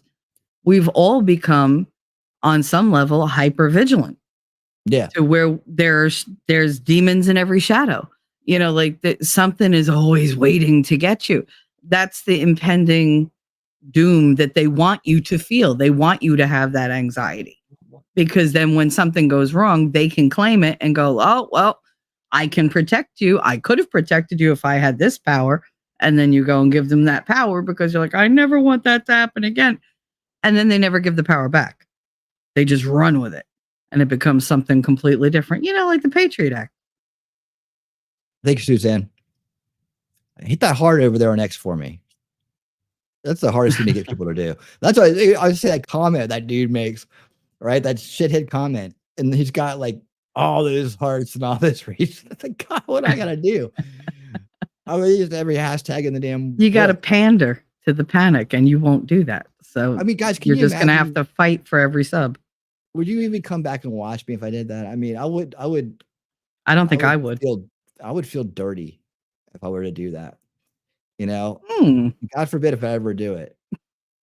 If I do it by mistake, you'll see a video of me saying I'm sorry and taking it back as soon as possible if I make a mistake like that. Well, you own it. I mean, that's part of what makes you credible, is because you're up for accountability. Well, you have integrity in what you say. Living by the mantra that rather than the truth to be right allows you to be humble without fault. I mean, it's like you can be humble and not have to be beat yourself up over it. You're like, oh, you know what? We live in a world of deception, man. Hey, they're gonna get you sometimes. The shit works, so they wouldn't do it. They wouldn't do it if it didn't work. They put all kinds of money, effort, and time into it. It works. Dude, it works on all of us. It's like I said, it's the loophole. It's part of our OS. They know how to exploit the human brain OS. That's the very first things we started talking about on the channel. All right, let's get back to this. The investigation will be conducted by both the NTSB and the Coast Guard. Which of those will lead, that's up to them to decide. If I had to guess right now, I would say that I suspect the NTSB will be the lead agency, with the Coast Guard helping the NTS bid. Okay, Robert Sumwalt, thanks so much for your time and your perspective. We appreciate this. We have some information from our CBS News data team, and it shows the latest federal inspection of the Key Bridge. It scored a 6 out of 9, which is considered fair. It had been in fair condition since 2008. One of the concerns, and this is from an inspection in May 2022, was that the reinforced concrete column, one of those piers that the Dolly, the ship, hit today, that it was downgraded from a health index of 77.8 to 64.9. That's in a May 2022 inspection. A lot of people have questioned just how the bridge could collapse so fast. Again, the bridge passed inspection, but it's just worth noting that there was a bit of concern with the reinforced concrete column and that the bridge was considered in fair condition by federal inspectors, with the Department of Transportation rated 6 out of 9 overall. So that is one of those things that investigators are going to be considering as they continue to look into how the bridge collapsed, continue to look into the cause Stop of this. sending all And our of course, money as the to mayor has different said, countries. those search and rescue efforts are the priority right now. But it's just some food for thought here as we continue to look into every Work on angle our of this. infrastructure. And just to give you another look at what's going on behind me, not much has changed. We hear the helicopters in the air. We are awaiting an update from local officials as to whether they've been able to get anyone else out of the water and whether they've been able to determine anything else about the cause of this tragedy that happened here around 1:30 this morning. For more on this developing story, we want to bring in Kevin Cartwright, the Chief Public Information Officer for Baltimore Fire. Kevin, I know you're a very busy person today. Thanks for making time to speak with us. Now, we understand crews are searching from the air and the water this hour. Walk us through what's happening on the ground, the rescue efforts underway right now. Yes, we do have I wonder what those currents are. dive and rescue teams deployed.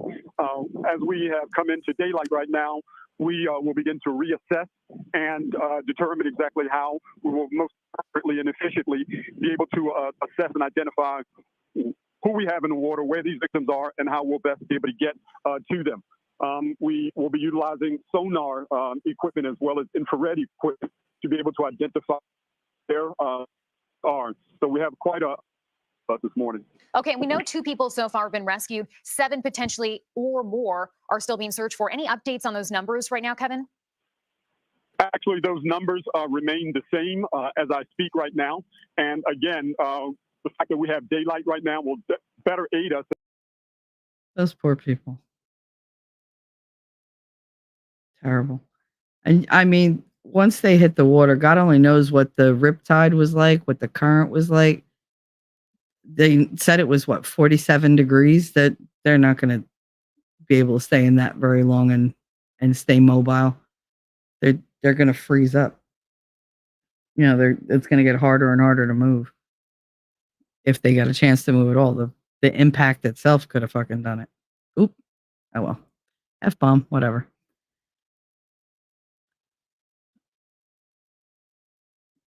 The next one. This guy is This is Super Yacht News with eSystem. Super Yacht News. Check it out. Hi, welcome back to the channel. Okay, as I'm sure you're already aware if you live in the US, there's been an incident where a ship's crashed into a bridge in a US city, causing that bridge to collapse. A 300-meter or 984-foot container ship crashed into a bridge in Baltimore. Hold on. I'm going to put some of these causing on the bridge people. to collapse into the Patapsco River. Now, this happened at 01:30 hours this morning, 26th of March. The vessel actually hit the bridge at that time. Now, why are we talking about it on the channel? Because there's an awful lot of coverage, and it's kind of out of our wheelhouse. The reason why we're going to talk about it is we're going to talk about specifics of using AIS data. We're also going to talk about the equipment that the ship will have that will help the investigation when it comes to it, because some of the reports that we've seen on TV from CNN and other organizations, the people that they've got on to talk don't seem to know what they're talking about. So that's why we are making a video on this subject. Now, I like between him 7 already. and 20 people were reported as being on the bridge and maybe in the water even hours after the incident. The bridge is called the Francis Scott Key Bridge. Now, the bridge connects 2 major counties in the Baltimore area, and it's part of the Interstate 695. Now, the rescue is focused on the water right now, with smaller vessels searching for people in the water, and they even have divers searching for the vehicles that were on the bridge that fell into the water. They're looking for survivors. However, after this number of hours, it's unlikely that they're going to find anyone alive because of the water temperatures. Now, the temperature in the water is reported to be 8 degrees Celsius, which is 46 degrees Fahrenheit. Now, in water temperatures that cold, a person could only survive for a few hours. Now, in water between 4 and 10 degrees Celsius, which is 40 to 50 degrees Fahrenheit, you would be exhausted and probably unconscious after at least 30 minutes, or as little as 30 minutes up to 60 minutes, you'd be unconscious. and the expected survival time in those temperatures is 1 to 3 hours. Now, of course, there can always be exceptions, and they will continue to search until they're satisfied they've done a full search. Now, the vessel is called MV Dali. It's a container ship, 300 meters or 984 feet, as we said. It has a beam of 157 feet, which is 48 meters. That's the width. 95,000 gross tons. The ship was built in 2015, registered in Singapore, and the ship was heading to Colombo in Sri Lanka, according to AIS data. Ship was filled with hundreds of containers that would have all been full of stuff. Now, part of the bridge collapsed onto the ship, and as such, those containers would be a hazard of possibly falling into the water. Obviously, there's potential people in the water right now, so there's obviously that as an extra danger. Now, if we look at the track of the vessel on AIS, we can see the ship seemed to be on course and traveling at 8.7 knots until a few seconds before those containers don't move then that the ship easily. seems to veer off course. Now, according to the AIS data, she starts to slow down about 500 meters out from the bridge, down from 8 knots to 6 knots. And that could have just been a caution for going under the bridge. It's unlikely. Seems to be that they knew there was an issue and started to try to slow the vessel. Now, we have to understand the track may not be 100% accurate. The incident happened in a very built-up area, and that can have an effect on GPS, which is what AIS uses to work out its position. So just bear that in mind. However, assuming the track is accurate, we can see the ship does appear to veer off course just before hitting that bridge if we play back that footage. Now, a ship sailing under this bridge would have seen a number of navigation lights, which would have shown the channel that they needed to take. Plus, they would have already plotted their course on the Ectus to show where they needed to go. Also, there should have been a pilot on board. A pilot is a local qualified captain whose job it is to bring ships into port and take ships out to sea. In fact, Chesapeake Bay is the longest pilotage route in the US on the East Coast, with nearly 200 miles of waters. Now, according to the Association of Maryland Pilots, each ship engaged in foreign trade coming to Maryland port is required to take on a local ship handling specialist, known as a pilot, to navigate the vessel safely into port. Pilots are regulated by the state of Maryland under the Department of Labor State Board of Pilots. Now, watching a number of reports on the subject, I saw this report from CNN. Andy, you mentioned, again, we're being careful to speculate about whether this was an intentional or accidental impact. And you did talk about sort of the follow-on effects, but when they're trying to figure out actually how this occurred, what sort of data tends to be available in these investigations? I mean, are they looking at computers on the ship? What do you know, or what can you kind of tell us in terms of what sort of information threads are available for them to pull on beyond just obviously, of course, interviewing the individuals who were in charge of piloting the ship? Sure. So, a lot of that depends, Casey, on how, on the details of the ship, how old it is, what sort of technology it's equipped with. So that's going to really set the table in terms of what sort of information or data you have to work with. But you can imagine the entire kind of scope of GPS data and systems data that really will show you exactly when the ship was last kind of put on the course that brought it to impacting that column. The number of people who were involved in piloting the ship at the time, the sort of inputs that those folks were delivering into those systems to steer the ship. There's that can vary greatly. If this is like a really old vessel that's in a state of disrepair and hasn't been kind of updated, that data could be pretty rudimentary. But any sort of inputs that go into that system, if it's on a set course that had been planned out, sometime before, it looks less likely that someone at the last second took it off course and into that column.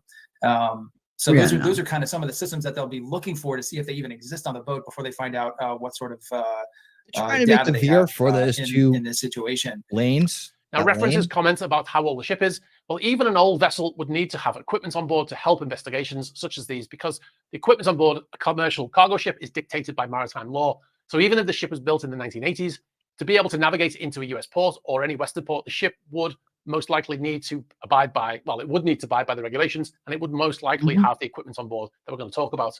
There was comment about how many people would have been on the bridge at the time. Well, based on my own experience and the location of the vessel, being just left port and heading through an area that's quite, dangerous navigation, the captain would have been on the bridge, the chief officer and second mate, or second mate, possibly both, a helmsman, as the vessel would have been under manual control at the time, and of course the local pilot, who is a qualified captain and would be extremely knowledgeable of the area.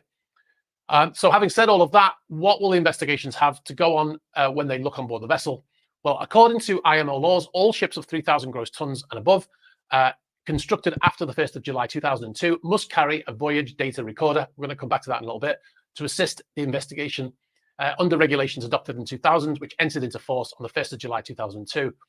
Now, there are some exemptions to that. It says in the IMO rules, it says that administrations may exempt ships constructed before 2002 from being fitted with a VDR where it can be demonstrated that interfacing a VDR with the existing equipment on the ship is unreasonable or impracticable. I have to say that would be extremely rare.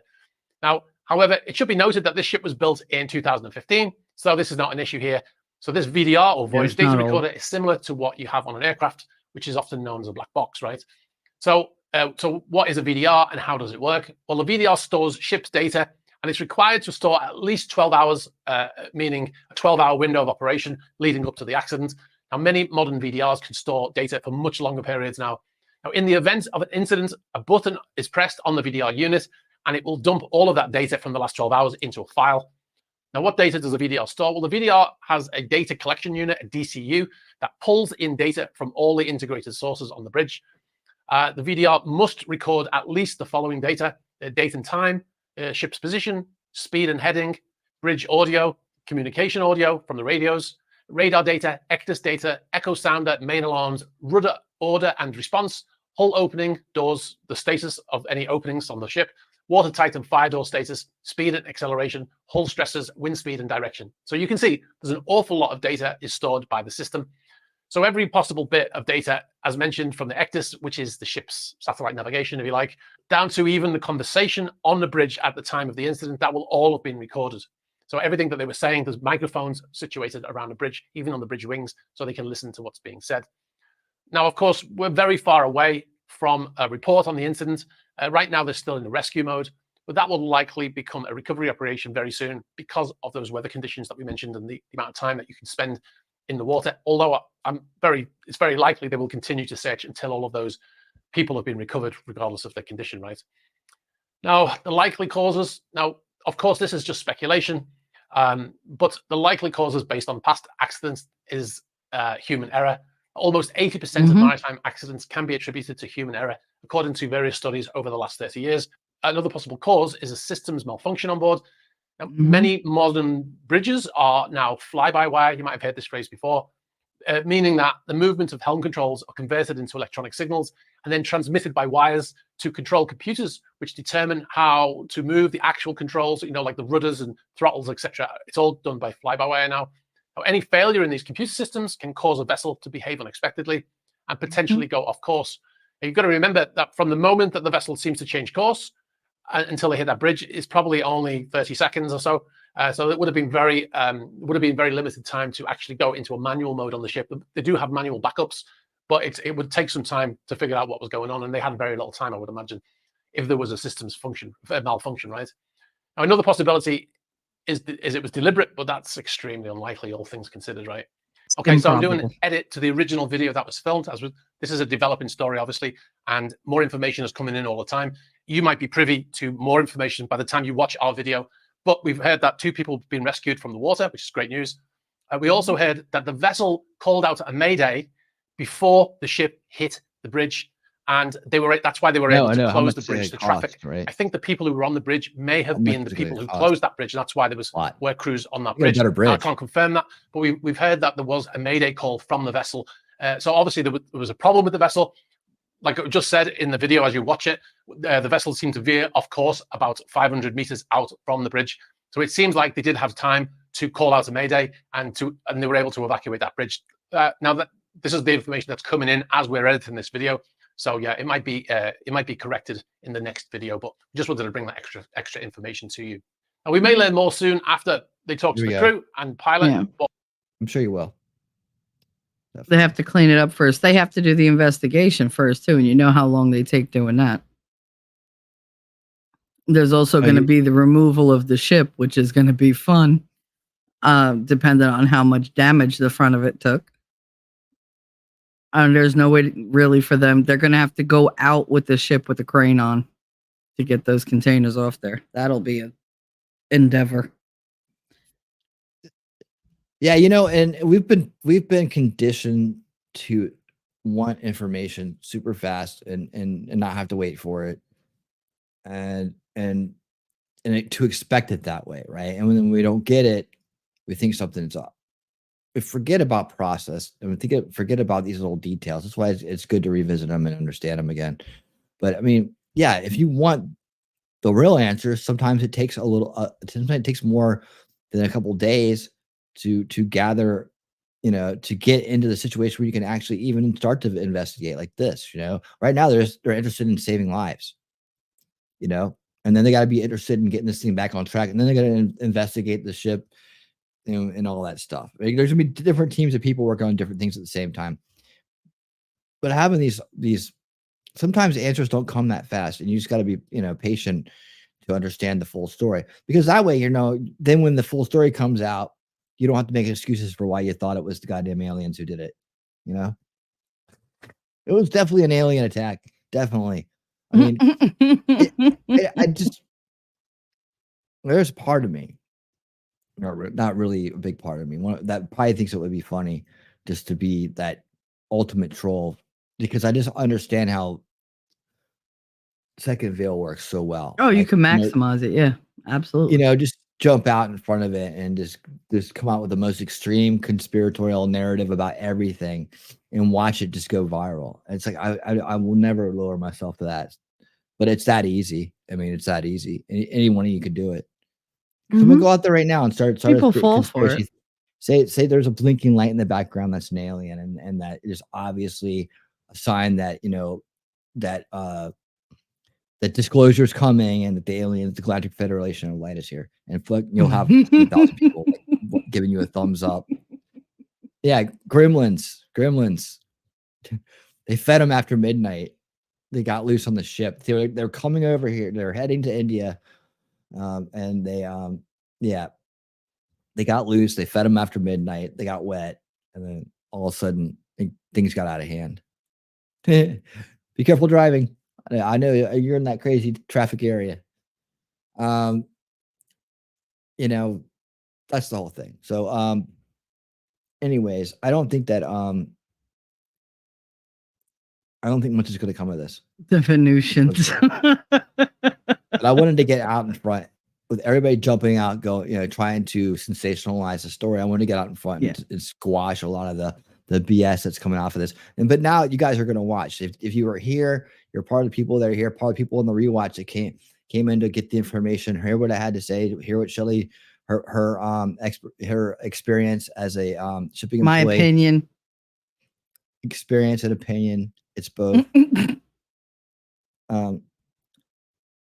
You got the real deal. So now you're going to be able to watch everybody else run with it and be like, man, it'll just make it that much clearer. On any side, anywhere, not just the people on X that are trying to, they don't give a shit if they mislead you. It's the same as people that don't give a shit if they distract you. Yeah. Right. I just want you guys to live in truth and through that, live well and prosper. Well, I mean, we've seen YouTubers do that. There are YouTubers out there who manipulated photos, like the dude who he manipulated like so many things about like Amber Heard. Like, she wasn't bad enough on her own. You didn't have to make things up, just use the truth. But he wound up getting called out for it, and he got sued for, I think, for libel. It discredits everybody. It discredits the victims. It discredits the awesome moment that was going on where male victims of narcissistic abuse had a voice for once. Where Me Too was getting smashed to pieces and unveiled as a manipulative harbor for safe harbor for very, very abusive people to lie and to get away with it. It was enabling the worst amongst us, and at the same time, harming the people who have actually been victims on either side, male or female. Well, that's what they do, right? They turn the shield into a sword. That's grift. That's the grift, man. They don't give a shit. They're just as bad as the establishment. They don't give a shit about people. They only care about themselves, and they'll use whatever they know at their means to take advantage of people. Again, just a continuation of their first veil existence, and in terms of just abusing people with information. 15 minutes of fame and a paycheck. Yeah. Same type of person that would rip you off and, say that they're having problems paying their rent and need to borrow some money to save their family from going on the street and then disappear. Where's the money, Gary? Got to sing the song. Whoa. Winning sing. Yay. No, I'm glad that you did this because when I woke up, it really bothered me because I was like, wait, cyber attack. Oh my God. Because, with the whole thing with Russia and everything else, we're all kind of just like in anticipation mode. We're just waiting, because they keep saying World War III, nuclear strike, blah, blah, blah. And I'm like, if I lived every single day afraid of that, I would never get anything accomplished. Like never. And I can't do it. And I heard that. My first instinct was, and then I said, wait, let me look at this. And I looked and I was like, what the hell is it? It's not a cyber attack. I was like, I would put good money on the fact that was not a cyber attack. And I don't part with money easily, because I don't have it. But yeah, no, it was. Maybe it was the Lilliputians. I can't pronounce that word. Lilliputians? Lilliputians. I don't know. Little lip. It's the lily people. There you go. Just the Lilliputans. That's what they were. Lilliputans. The Putans. All right. So here we go. This guy right here, just saw this, found this for you guys. What is going on with shipping? Here's a guy with 207,000 subscribers. Jesus. He's got 55K likes on this. And when he does, he talks about shipping. That's what he does. He talks about shipping is very interesting. Don't knock shipping. I spent a long time there. I know it is. This is a good unveiling of shipping information. Shipping is one of the best soap operas there is. The things they do, Lord. Oh, Lord. Mm-hmm. Days of Our Ships. Mm-hmm. Oh, they're from Gulliver's Travels. Ah. Oh, I haven't read Gulliver's Travels in like 40 years. Pick one rule from anyone you want. And it can be true. Just put it on the internet. There you go. What homeboy here has to say on 1.25. Because he's probably going to go through. He's going to go through it and kind of describe what was going on on the ship as this is happening. That's what I gathered from it. We'll get his opinion in here too. Hey, what's going on with shipping? Sal Mercogliano here this morning. So we've had an incident Sal in Baltimore. Did you see that? Did you see the closed captions for his name? Mm-mm. It's Sal Mercango. Oh my God. Canago. If that's his real name, I'm gonna be surprised. YouTube definitely didn't go all out for their CC. They really didn't. What are you doing? I'm looking for his name. They don't have his real name here. Sal Mercagano. Sal Mercagano here. Sal Mercagano. All right, his name is probably Sal. Hey, what's going on with shipping? Sal Mercogliano here this morning. So we've had an incident in the port of Baltimore involving the motor vessel Dolly outbound from Baltimore. I am just beginning to process the information and take a look at it, but I want to clarify something that I've been seeing that needs to be done. This is the video coming from the port of Baltimore. I'm going to go ahead and live stream it or replay it. This is Dolly coming out. Notice the ship just went dark. I'm going to come back here for a second. Go back here a second. Take you back about 10 seconds here. So she would have came off the berth at Dundalk here, and if you play back this video, you'll see that the ship is outbound, turning around the channel, comes off of Dundalk right here, goes out the channel, spins around, and is coming out. Now let's be clear. This is obviously the exit out. This is where she wants to come out. Go ahead and play it again. Here she is coming out. You'll see lights along her side. You'll see lights right here. That red light in the back is not her, but she goes dark all of a sudden. So now the ship is dark. You are not having any power on this vessel. The ship has basically dropped the plant. So when oh wait, I see right there. There's P Diddy driving across there, turning off the power. This will distract everybody. Initially heard about this happening, there was a lot of questions about, was this mechanical or was this human? This is obviously a mechanical issue. There's T-Rex. It was T-Rex. We're not trucking. sure He did it. why she lost power. So here she is. She is basically coasting at this point without any control. Now, if she had lost power, does that mean she lost her rudder? Did she lose propulsion? And the vessel was in the channel on the outbound leg. She was coming out. And you see her still kind of moving here very slowly down on the channel. Traffic up on the bridge is moving along, and the ship is just progressing slowly down the channel. So ship's still moving at this time, and then we see the power come back on. So you see the lights come back on. So she is able to get power back on at this moment. I don't get where they say they see cars You get moving. power now I coming didn't. back on. She once again should have propulsion. She should be making way. Now, when you lose power on a ship, it is the worst feeling in the world. Everything goes quiet, goes dark. Now you start seeing black smoke coming out of the port funnel. So she is belching black smoke at this time. You can see it coming out right here. So this indicates obviously an engine problem. Now, what are they doing at this point? They may be backing down at this moment, trying to stop their forward progress. Now, the problem with backing down on a ship is that it's single prop. And what's going to happen is when you try to back down, the ship is going to start careening. It's going to start kind of pitching around. And what happens here, based on the track line that I saw in marine traffic, is the ship starts to go across the channel. She was basically in the middle of the channel, coming out right down in the middle. And now she's careening toward the right side. Notice more black smoke coming out. I saw a helicopter image this morning that showed that the port side anchor had been dropped. So what you would want to do is try to arrest the forward movement of the vessel. The problem with this whole scenario is this. If you start backing down on the ship, it's going to start twisting. If you just kept the ship going, stop the propeller, and use the rudder, you would have some control.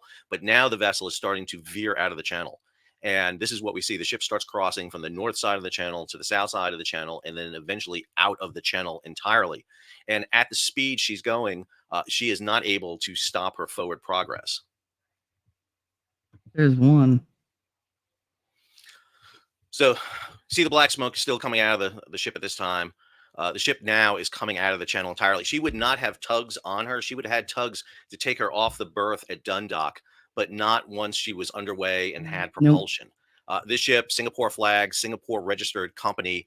Dolly is one of these ships that basically is leased by the larger operating companies. So we're not exactly sure whose route she was on, what company she was servicing. She was out of Baltimore heading to Colombo. So she was heading down to the Panama Canal, and she was going to be heading across the Pacific. At this point, she is heading right for the pylons. And understand, once you take out a pylon on a bridge, that's it. These bridges are designed to rest on top of that pylon. She's going to sideswipe it. This is going to be the worst kind of bridge disaster in the United States since Tampa back in the 1980s. And even if you drop the anchors, which we know she drops the port anchor, looking at the image from helicopters, the port anchor was not just dropped, but it was angling to aft, meaning that it dragged. But at any sort of speed, it's not going to stop the vessel. She would have dropped. I'm not sure if she dropped the starboard anchor. That's her hitting right there. You can see the big splash as she hits the piling right there. There are barriers around the pilings, but not enough. And that will cause the collapse and just the horror of this event taking place here. And that is the tragedy right there. So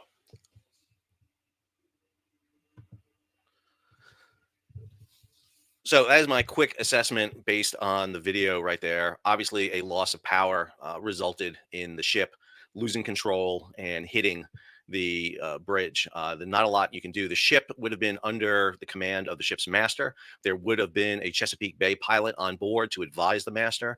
Remember the issue we had with Everforward when it came out of Baltimore, and it was further down the track than this.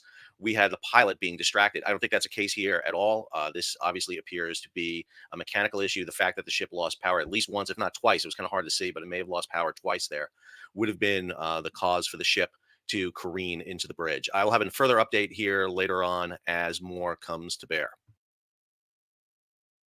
Oh, damn it. It says the Dolly is owned by Grace Ocean Private, a Singapore-based company that provides water transportation services. But it was being chartered by, and I really hoped it wasn't the case, the Danish shipping container service, Maersk Line. Damn it. Damn it. Maersk was my one of my accounts. But yeah, Maersk Line is they're one of the top, I would say, 3. It's like Maersk, MSC, well, top 5. Maersk, MSC, Evergreen, Hapag-Lloyd, and then the Japanese one I can't fucking remember. But I can never remember. I can't pronounce it. I couldn't even pronounce it when I worked there. When I worked for my company, I mean. But yeah, so Maersk was the one that was chartering this run. You would know Maersk if you saw it. All their containers are sky blue, or their writing is sky blue. Very bright baby blue. They have a major port right here in Elizabeth. They have their own, that's where they're located over here. Because my aunt was the secretary for the president of the company, Tommy Thompson. So, Winning, if you're talking, I can't hear you.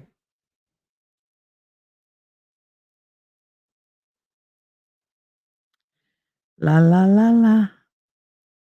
Still can't hear you. Did I lose him? Oh, I hope I didn't lose him.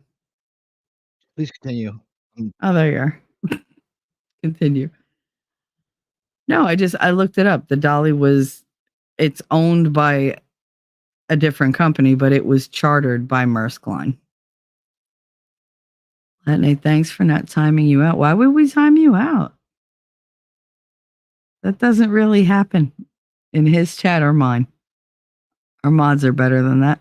They're not trigger happy. Did you hear they're working on self-driving semis? That's the first time. They've been doing it for years. As of now, they want to see. I mean, you always want a human to take over, just in case. Same thing with these. Like, they have so many systems running so much of that ship. It's ridiculous. But human error happens. For the good old flux capacitor. Yep, that's what it was. The flux capacitor. It was aliens. I'm sure that they went out because of an EMP that came from some weather balloon that was just flying over Baltimore for the night. You know, P. Diddy's weather just balloon. scanning shorelines with its green laser. Good God. That's what at least 6 conspiracy theories that we've covered in the last 6 months. Yep, P. Diddy did it. P. Diddy did it. Though you know his jet was somewhere in the middle of that. Outpost nerd, at Winning Reality, do you think people are more comfortable with the idea that there's this shadowy group out there making stuff happen like this? I mean, everybody wants to know a source. Nobody likes the unknown. The thing is, they like the excitement of being able to, it's a conspiracy. There are spies and there's this and there's that. Sometimes it's just stupid people, or it's, metal that's been compromised or something. It's wear and tear. Life is hard. Murphy's Law. If something can go wrong, it will. It doesn't mean that somebody's machinations are what's pushing it to go wrong. It just happens. You can also look at it like this. If you believe that there's that there are groups out there that are that sophisticated and that motivated, right? But they're working on things that actually give them power and money. Yeah, this wasn't going to do nothing. And if you believe that they're that good at manipulating the world, then why would you not believe they're that good at manipulating events as they happen, in terms of skewing public perception? Why wouldn't they want to lead you down the wrong path, right? So, the establishment narrative is going to come out pretty vanilla on this, right? But but then you get into the alternative narratives, and everybody's going haywire, and it's like, well, that's the time when they can point over there and be like, oh yeah, see, this is why you don't listen to these people. This is why these Trump supporters. This is why these people who don't go along with the Democrat Party. This is why they have all the ammo they want. Why wouldn't they? I mean, dude, the pattern has been established. It's pretty damn easy to predict what's going to happen in these kind of situations now. So if I can predict it, if the average person can predict, oh yeah, wait till the conspiracies come rolling out. Why wouldn't COINTELPRO? Why wouldn't people who want to discredit everybody who's a dissident to the establishment? Why wouldn't they get out in front of this and do the same exact thing? Pull everybody down, like Yuri said, pull you in the direction you want to go. It's judo, man. It's judo. That's the moments we see when these things happen. And that's the time when people go into this crisis mode. Granted, this is a small level than that, but if you can think about something on the level of 9/11 or something, you can understand what I'm talking about. right? And then they're very malleable at that point, right? They could be we went to war over into the wrong country, the wrong people. That's a manipulation, right? So that's where the malleability comes in, because everybody at that point just sees that they've been attacked and they want something immediately to deal with it. They want some kind of remedy immediately. They want blood. They want something to pay. They want payback. They want justice. They want revenge, whatever.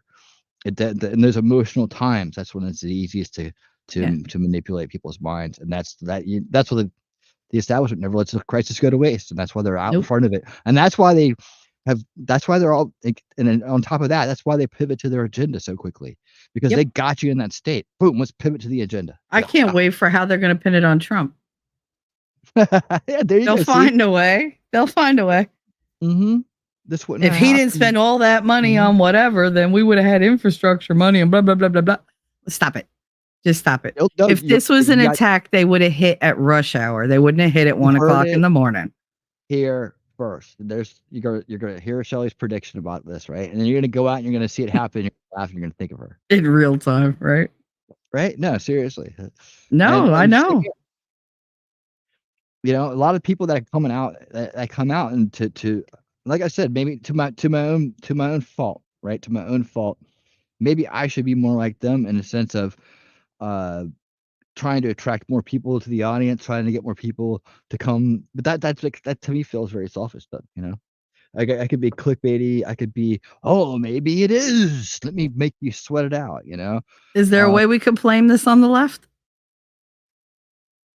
I don't know. I mean, you already debunked the DEI angle, so we can't use that because they're from another country.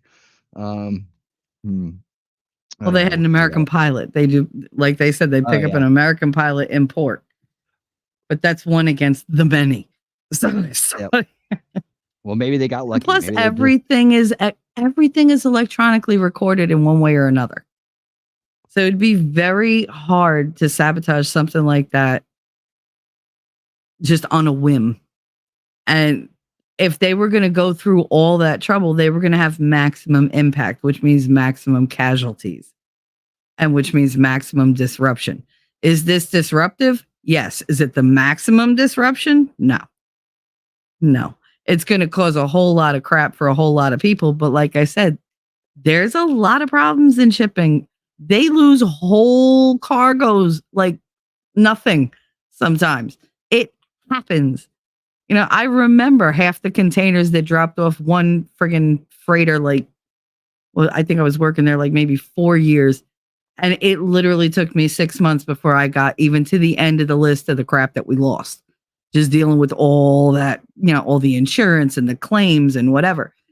So yeah, it's a problem, but in Baltimore, that little, no, they're not going to hit a bridge at 1 o'clock in the morning when hardly anybody's out. They're going to wait for rush hour, since that was the main thoroughfare of the Baltimore area. They said 35,000 cars go over that throughout the course of a day. So they would have waited for maximum carnage. That's what they would have gone for. They wouldn't have gone for, look, is it an exceptional event to watch? Yes, it's shocking. But did it have a maximum emotional impact? No. That sort of thing at that time, and I wouldn't spur us to war or anything like that. They would have to have high human casualties. They would have to. And they didn't. So that's another thing that makes me go, yeah, this wasn't intentional. This was just an accident. This was not planned. Because if you're going to do something, you're not going to do it halfway at this level of sophistication. The other thing too is how fast do people come out and claim their deeds? Oh yeah, and nobody's claimed it. So right. Plus, because there's nothing to claim. No, I just all laughing. Look at everybody freaking out over this. Mm-hmm. This is the state of the American mind. The only ones freaking out are the insurance companies right now, because they're the only ones that are going to lose money. Everybody else will get their payday. Yeah, I mean, just looking around, I found another video on another ship that had ran into a bridge that had the same kind of thing, was approaching a bridge in bad weather, had some issues, and ended up sliding into one of the pillars and taking down on a bridge. You know, it happens. It's happened before. This just happened in Baltimore, very, you know, and the whole, you know, it was a dramatic scene. But yeah, jumping into the deep water with this, no pun intended. I believe it's the 13th largest nerd. As you can I see, could be wrong. Causes a lot of immediate knee-jerk reaction. And when you're that means that people are thinking with emotion and not with logic at that point. So that's why I turn back to some of these like experts, like this guy who does shipping, right, all the time. All he does is talk about shipping. He can sit there and take a look at it and try to understand, and understands better than most people what's going on. The other guy that was talking about shipping, you know, the lanes and how the equipment works and how the GPS works and showing the route, right? And then digging into other people that work with these work in this capacity all the time, you know, that see these type of things happen all the time, talk about it. They're not all in on some kind of like grand conspiracy to cover up, you know, P. Diddy getting raided by the feds, which doesn't make any sense anyways. Getting raided by the feds is already on the bad side of that crew. Otherwise, he wouldn't be raided, huh? No. Legal Vices said this ship had just switched to a new insurance company on March 4th. Oh, it sucks to be them. Oh, it really sucks to be them.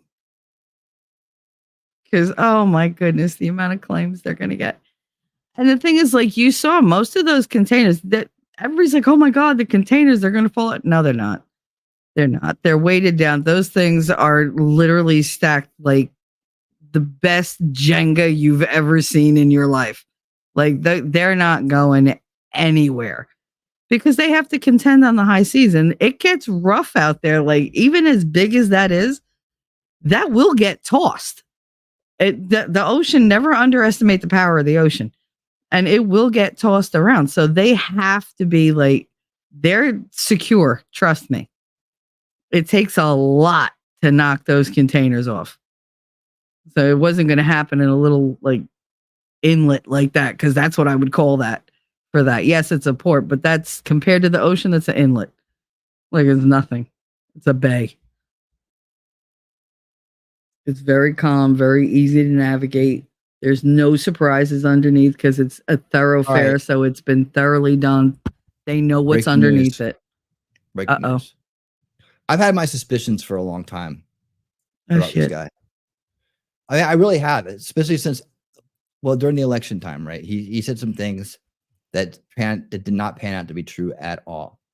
And he's out again.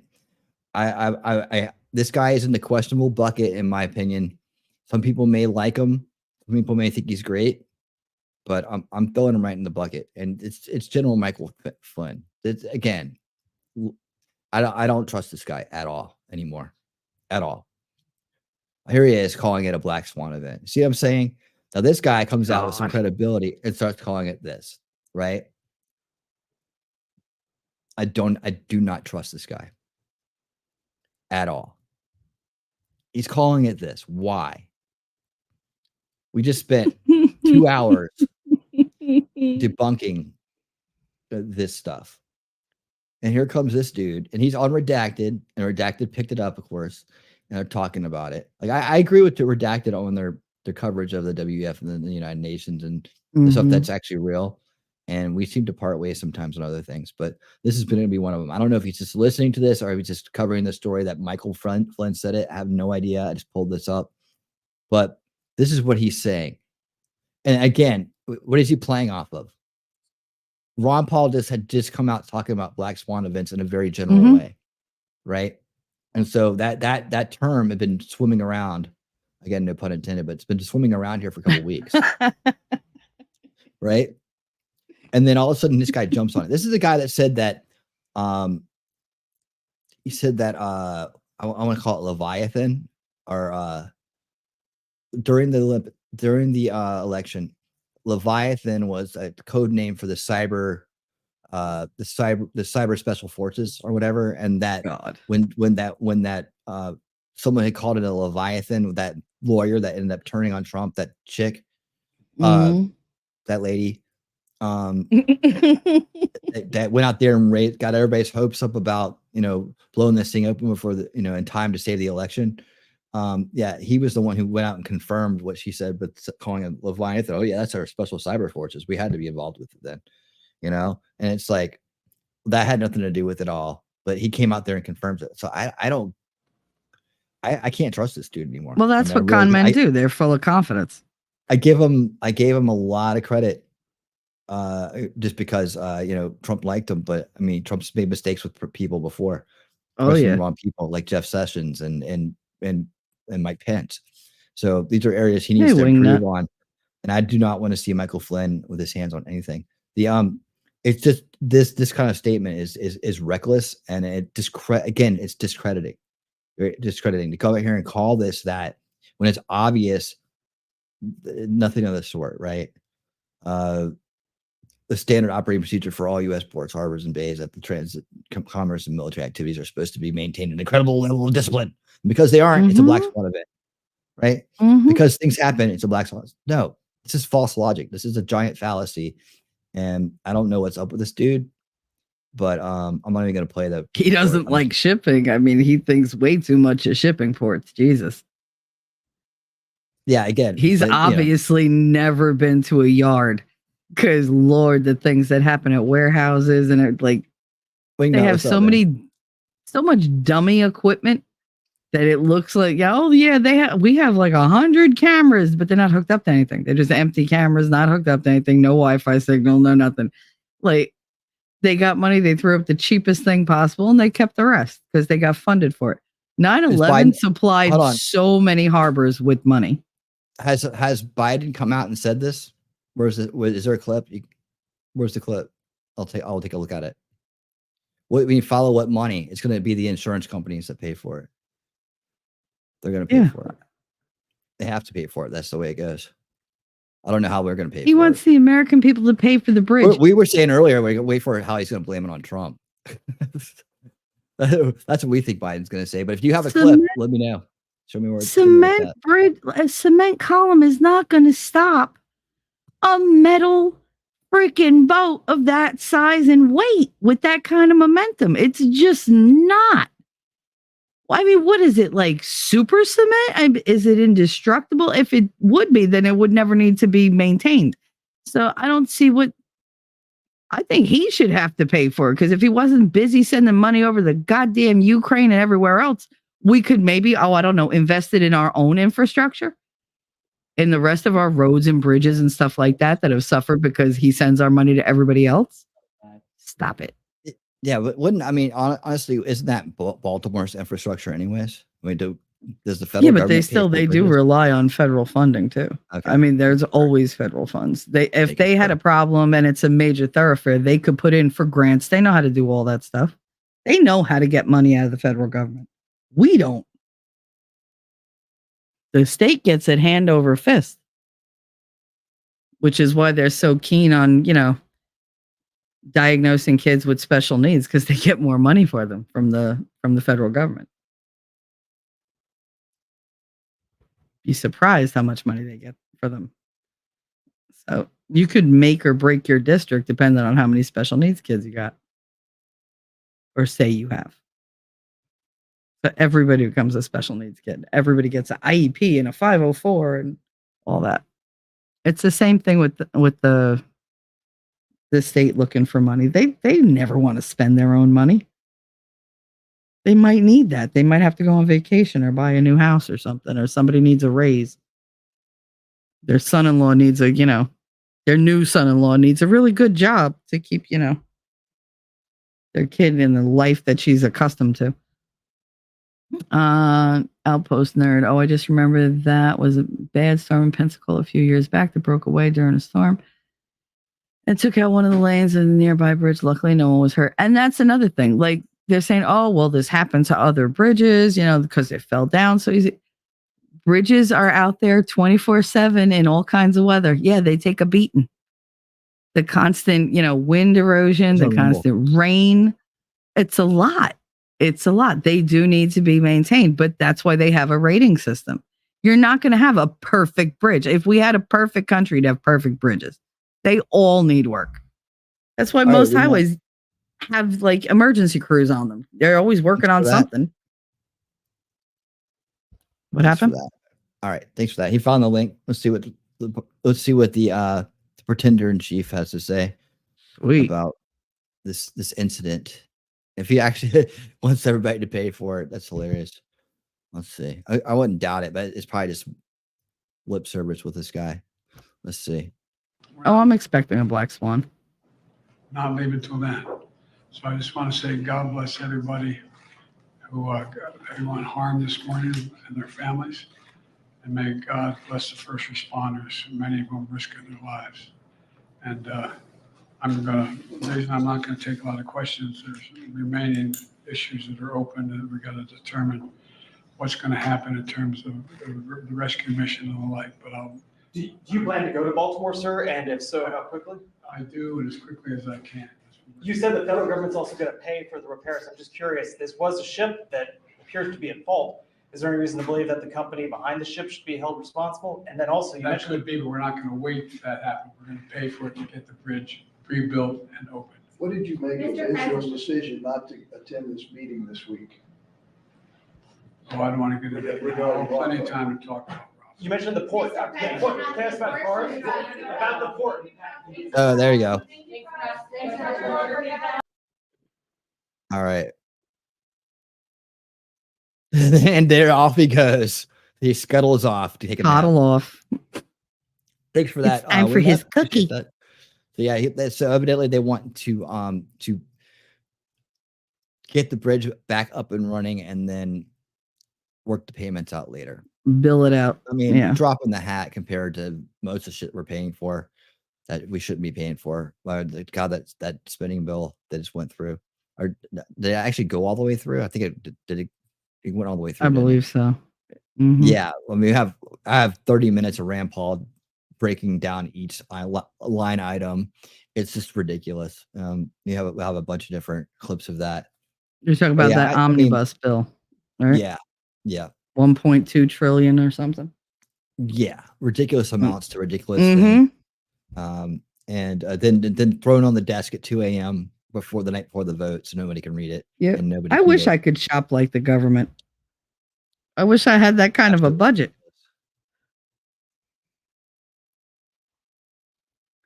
Jacob Castro, I'm totally expecting a retaliation from Russia for Nord Stream, among other things. Shocked we haven't seen anything yet. I mean, Putin's not stupid. He's not he's not a hair trigger guy. I got to think this out. He plays the long game, I believe. He's not going to, he's not going to do the stupid things that we do. Listening to a report on the attacks in Russia and what? Not you, the cat. You don't hear? No. And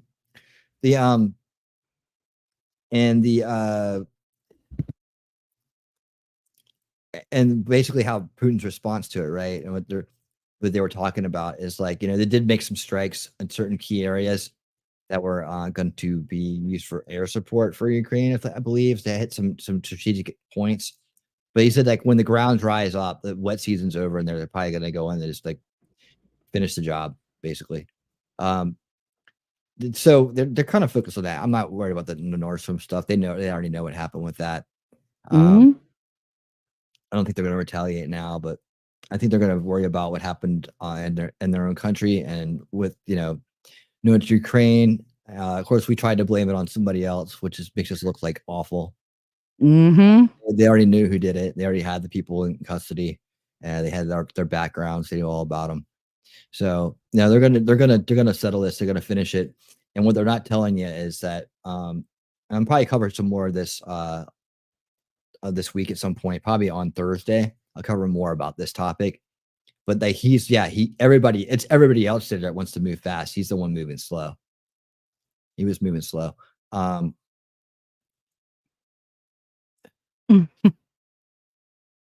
Yeah, he's moving slow on this. So yeah, he's being deliberate. He's not going to make any kind of critical mistakes. He said, but yeah, it's like mainly his problem would be if he didn't move at all, and that would cause, eventually the Russian people would, they want justice now, for what happened. That would hurt him eventually if he didn't do something. So, but I'll save that analysis for the 2024 show, because that kind of, it does go along the lines of why issues that we're facing for this election that'll be talked about, Ukraine being one of the big ones, as well as the border invasions that are going on all around the country, especially in the southern border. And so yeah, we'll cover more of that on another night. But yeah, you're right. Putin is he's much more deliberate and patient than most people think. The Ukraine thing took him years to get started on that.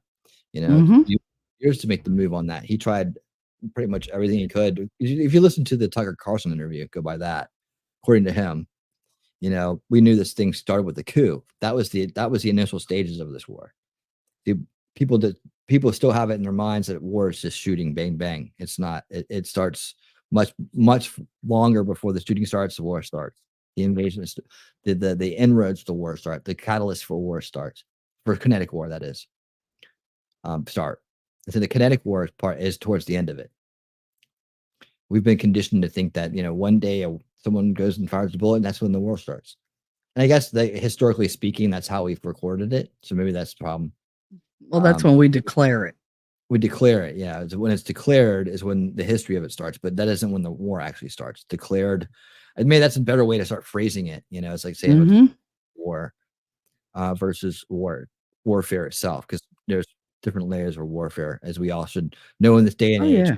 More sophisticated, and now we can see all the subversion that happens before war, all the different reasons that the war start, and and that they escalate over the period of time.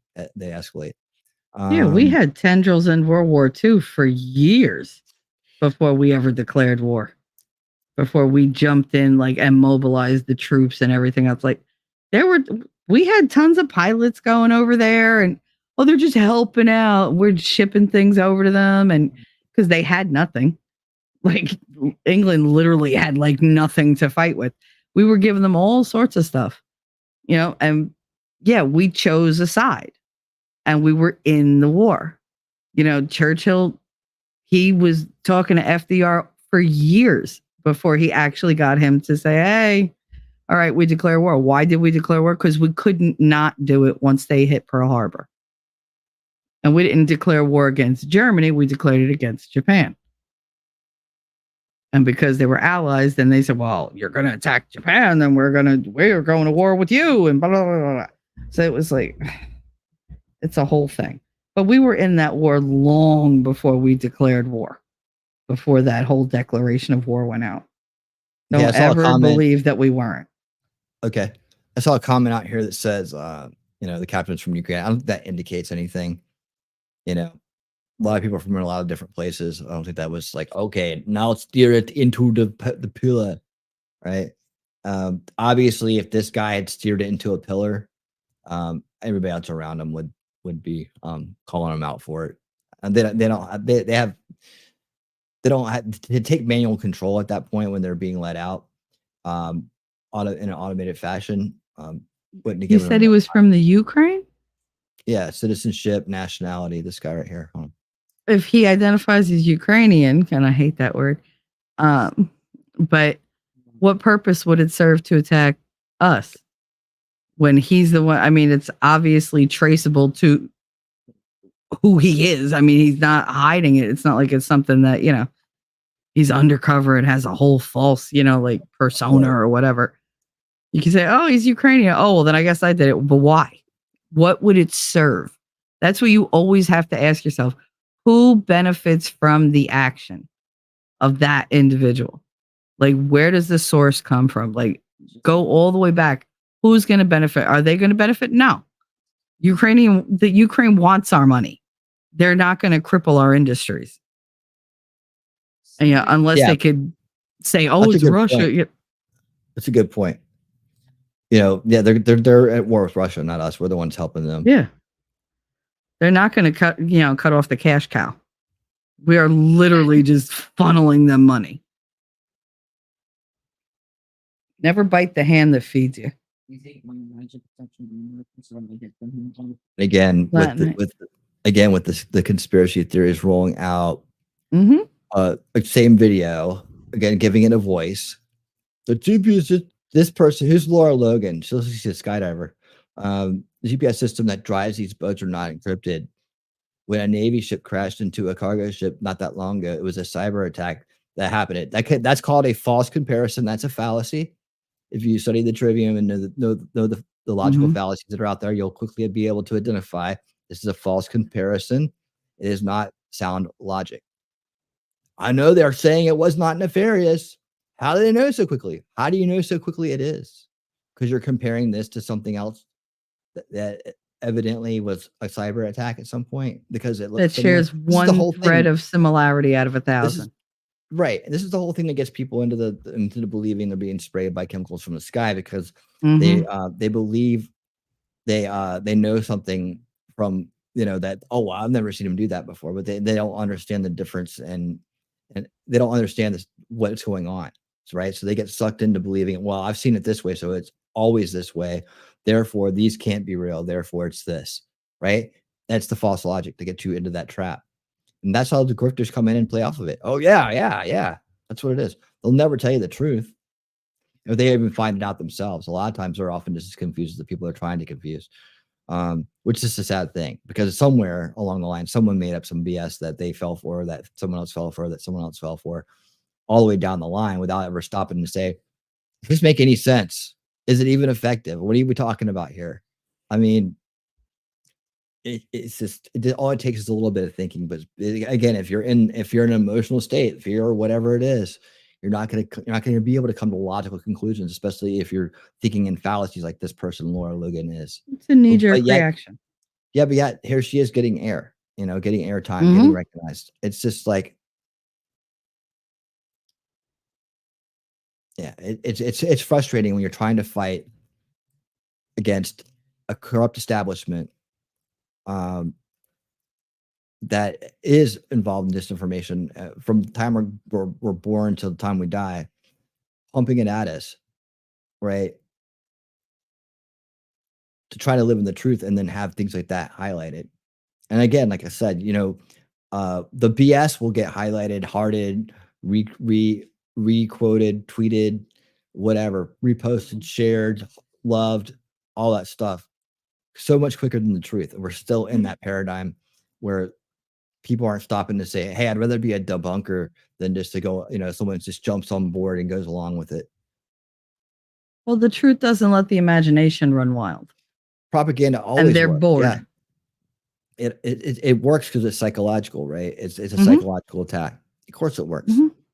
But that doesn't mean everything is that in terms of like, when something happens like this, a shipping accident turns into some kind of like a cyber attack, and now it's a Black Swan event. And we were talking about this earlier before you got here. We're talking about how, like, people think it's about covering up for P. Diddy and all. People just go off the deep end. So where does it stop, right? I believe the best way is to wait for information to come out, keep an open mind during all this, and not lay your hat on anything. Right now, I'm almost 99% sure that that's not the case. But if someone were to come out and show me something different, I'd keep my mind open to it. But right now, this is speculation. I'm gonna pull up all the facts I can and all the expertise I can to take a look at something. But it's easier to go that way. Be a debunker first, and that way you'll always get down to the truth, and then you can go from there. If they actually say, yeah, okay, now it's reported that the Ukrainian went nuts on the board and took out everybody in the room and steered the ship into a pylon and then said, long live Ukraine. Yeah. Okay. Well, now we got a terrorist attack, right? They painted the bridge blue and yellow. It's like, the GPS systems that drive these boats are not encrypted. How do you know, Laura Logan? How do you know? I don't think Laura Logan knows shit. I also want to look. There's not a whole lot that's going to be worth carrying millions, sometimes billions of dollars of cargo. That's that easily hackable. I mean, have all of the ships do it at the same time everywhere. There you go. Now you're really showing us something. Now you're really, sending out a black swan event. But this is just one. Like I said, you can go find videos and stories about other boats that have had issues going under a bridge and then ran into the bridge. And the bridge came down. Part of the bridge came down, or some of the bridge came down. Damage was done. There are other stories out there. I'm sure Legal Vices has many stories he's heard about this, as a lawyer. Oh, absolutely. He's probably had to deal with these cases all the time. He's probably telling people the same thing over there. He probably heard 5 minutes of this and said, "Oh, that's bullshit." Oh, I know, Wingnut. I know. That's bullshit. Someone's going to assert it. It's just a fact. You're right. Yeah, it's just a fact that that's where he is from. But again, Shelly made a great point. It's like we're actually simping for Ukraine, so how can they do it to anything to us? So it's simply an adjustment reaction. I don't see a problem with exploring other possibilities. A healthy adjustment reaction often appears as like overreaction. Is it? Like, I don't see the healthy exploring other possibilities. Sure. But not selling them, not selling other possibilities. Not selling them. Right. And these people they're out. What I'm trying to say is they're out there selling this. They're making it seem like, oh, well, all this. So now people's energy are all going towards this. This is as big a distraction as anything that the establishment would pull off to keep us from looking at something. Really, oh, this happened. They did this, so you won't look at this, right? This has the same end results. And that's what I'm trying to say. It's why it's dangerous to jump and do the knee-jerk reaction, no matter where you're at. What side? The right way to do it is to wait for the information. And it's not going to hurt. It doesn't hurt you to wait. It's not that you're not doing anything. It's still top of mind. You're still maybe learning more about shipping. Maybe you're learning more about whatever it is to see, so that when you hear information, you have a better foundation from which to make a decision on. Right. And I'm not trying to tell anybody not to, question things. It's not what it's about. It's about overreacting. It's about jumping into the water, jumping the shark before you've even gotten in the boat. Well, it's crying wolf too. There's a danger to that, because then when something does happen, it's met with such skepticism that you have to wade through all this crap to get to like the true narrative to what's really going on. Daisy. Sure. Oh yeah, but see, that's the thing. Hey, what's up, 357? How you doing, man? That's part of why they do it. Yeah, but that's the thing. Why do people get criticized for asking? Right? Just asking questions. Why do they get criticized for asking?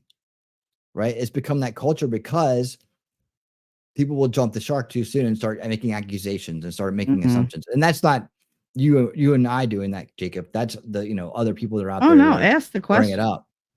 Yeah, of course we're gonna sit and ask the questions. We'll drill down the truth. We'll come back with breaking news on it or new news that comes out about it, so we can follow the story to its end. Yeah, question to the void is what I say. Yeah, I've been turning this over in my head all day since I woke up. And then he's like, I want to do a show on it. I was like, yeah.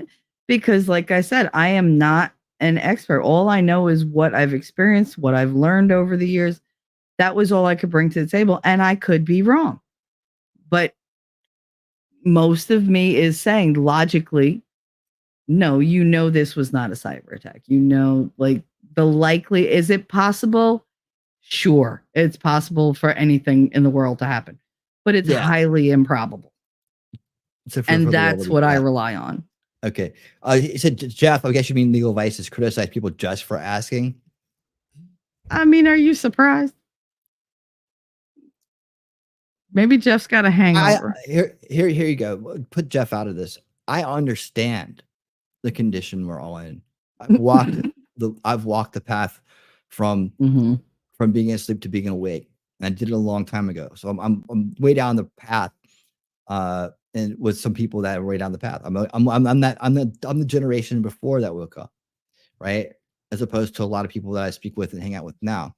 That's fine. I get it. That's why I'm here. That's exactly why I'm here. I'm here to be a roadmap. And so no, ask questions. I get why you're asking questions. I did the same thing. There was a time I would have been thinking the same things. Like I've been through it.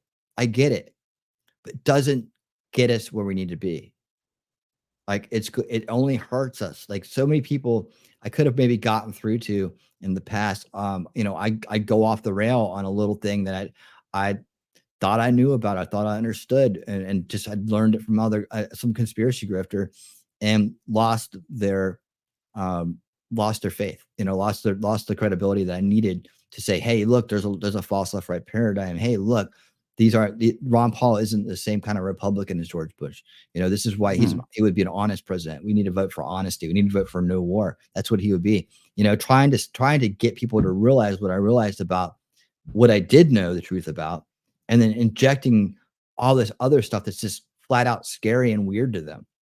You can't, it just doesn't do any good in the long run in terms of what our final goal should be, in terms of what we're in the middle of, right? We want to return to a normalcy in life, right? That doesn't help. At the same time, to go out there and to judge people by where they're at on the journey isn't right either. I really try not to do that. I really try not to come across that way. If I ever do, I apologize. I get it. I've been there. I've walked the walk. That's why I'm here. That's why I came up with the Veils, the whole retrospective board, a way to explain to people, a way to people to see what the journey is like and why it's there. And there is. I mean, if you believe that they're smart enough to do all this shit, the establishment's smart enough to do all this shit and put all this propaganda out, what makes you think they're not smart enough to figure out that people are going to escape it and they need to have another pit for them to fall in, right? And they need to have another way to punish the ones who reject the narrative. Oh yeah, we're running the gauntlet. COINTELPRO. It's been out there for forever, right? They've figured that shit out. Believe me, in most cases, they're way ahead of us in terms of thinking. They have the think tanks. They have all the money and the resources in the world to do it. They have all the permission in the world to do it, right? We don't. We have to do this on our own. We have to put the hard work in ourselves at our own peril and sacrifice, at our own cost, in many cases as well, So, I mean, if you believe that they can pull like you said, propaganda's got most of the world thinking bullshit, right? It's working. If you believe it works there, why wouldn't it work in the second veil? Why wouldn't it work in the alternative narrative? Why wouldn't they? And we know the FBI and other organizations put people, have people out there doing it. The work that Radix Verum put out about the Fednapping hoax in Michigan, right?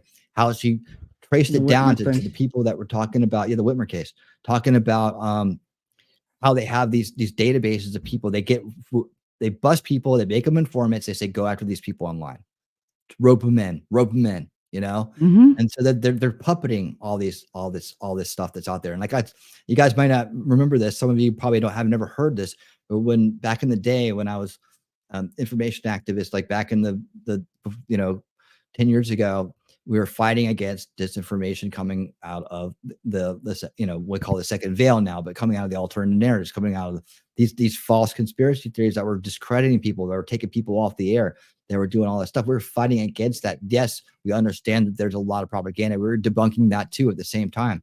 But they had hives of people that were out there just pushing out this fake shit and roping people into it. And what does it do? It makes the people that are honest and that are religious patriots, makes them look bad because they associate it all with them. So then you have manufactured division, right, between the populations, right? And it's not just on a political level. It's on an ideological level. It's on a reality level, right? One reality versus another. And you have one group of people trying to convince people of another reality. And then in a lot of cases, some of these people are saying, well, the aliens are going to come and save us, right? The Galactic Federation of Light's here. And here's a bunch of bad YouTube videos with little shiny things bouncing across the thing. There's some CGI. And there's other stuff that you can debunk, or you can say this doesn't make any sense as to how they're presenting it. I'm not worried about aliens. Send Bigfoot after. That's the same thing. And at the same time, you're discredited. So you say, hey, yeah, this other side's bad, they're corrupt, this is what they're doing. You make a bunch of sense, and then you say, but the aliens are going to save us, and you just lost them. That's what I'm talking about. That's the kind of thing. That's the way you deal with the people that have escaped the official narrative, the establishment narrative, right? You make them look like crazy weirdo freaks, and that nobody wants to listen to. And so just take that. No, don't step back, look at it from a higher level, and look at the other people, the big people, the ones that have been hit with the same labels, the same attacks, the same things, right? And it's all, a lot of times what they'll key on is when they do jump the sharks in some cases, right? I'd rather walk carefully and get to where I'm going than run ahead recklessly and fall in a rabbit hole, fall in a pit where step on a landmine, fall in a bear trap. I played Pitfall. Let me read some more chat here. Okay, so we when we looked at it earlier, the pylon was a major supporting pylon that it hit. It hit it directly, right? And it also had been downgraded during its last inspection. So it was weak support. It was a weak support. And actually there are videos out there of other boats running into pylons like that in the bridge coming down. I mean, it's dependent on that pylon in order to hold itself. That's why they're called support structures. Yeah. And it wasn't the sturdiest thing in the world from what I'm looking at. I've seen a lot sturdier. I mean, so I'm not surprised. Of course, I can understand. Though. I can understand that point of view. Jeff was telling people to get the hell out of his chat just for asking. Okay, well, they can come here. I'll let them ask. I'm okay with asking. I'll sit here and talk about it all night. Jeff gets a lot of viewers, and there's a lot of people out there viewing other stuff right now. I'm happy that you guys are here talking to me. I'm happy that you're here working it out because this has been a great conversation. And I think that we've definitely made a lot of progress here.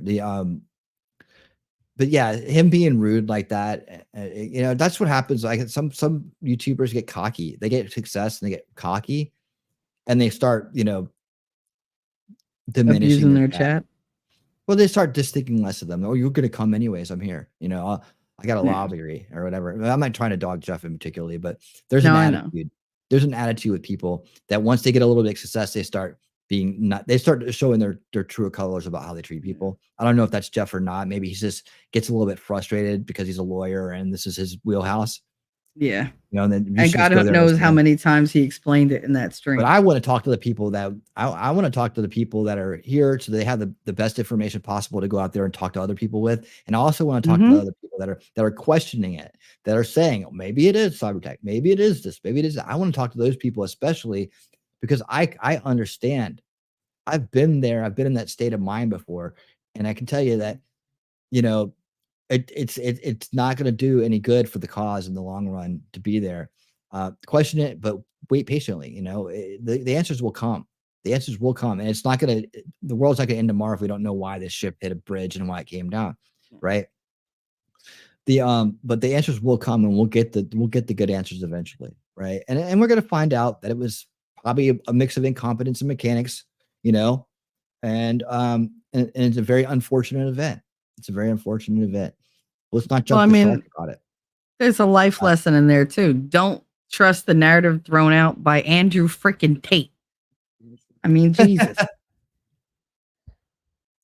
That's ridiculous. Definitely a cyber attack. Blah, blah, blah, blah. I was just like, oh, stop it. Oh, the Gestapo's at your doorstep? I hope not. Especially since we don't live in Germany. You're under a hack. Who's hacking you? Attack. Under attack? Are you He's under attack at his job? Attack at your job now? There's a very real cyber war going on in this very second in this country. We pretend it's not there. We're literally ignoring it. Well, do tell. Do a show on it, man. I'll come listen to it. Yeah. Do it. Yeah. I don't doubt that there's cyber stuff going on out there. I just don't think it's related to this. No. Not at all. But yeah, I have no doubt we're fighting a cyber war. I mean, I know people that are in security. Mm-hmm.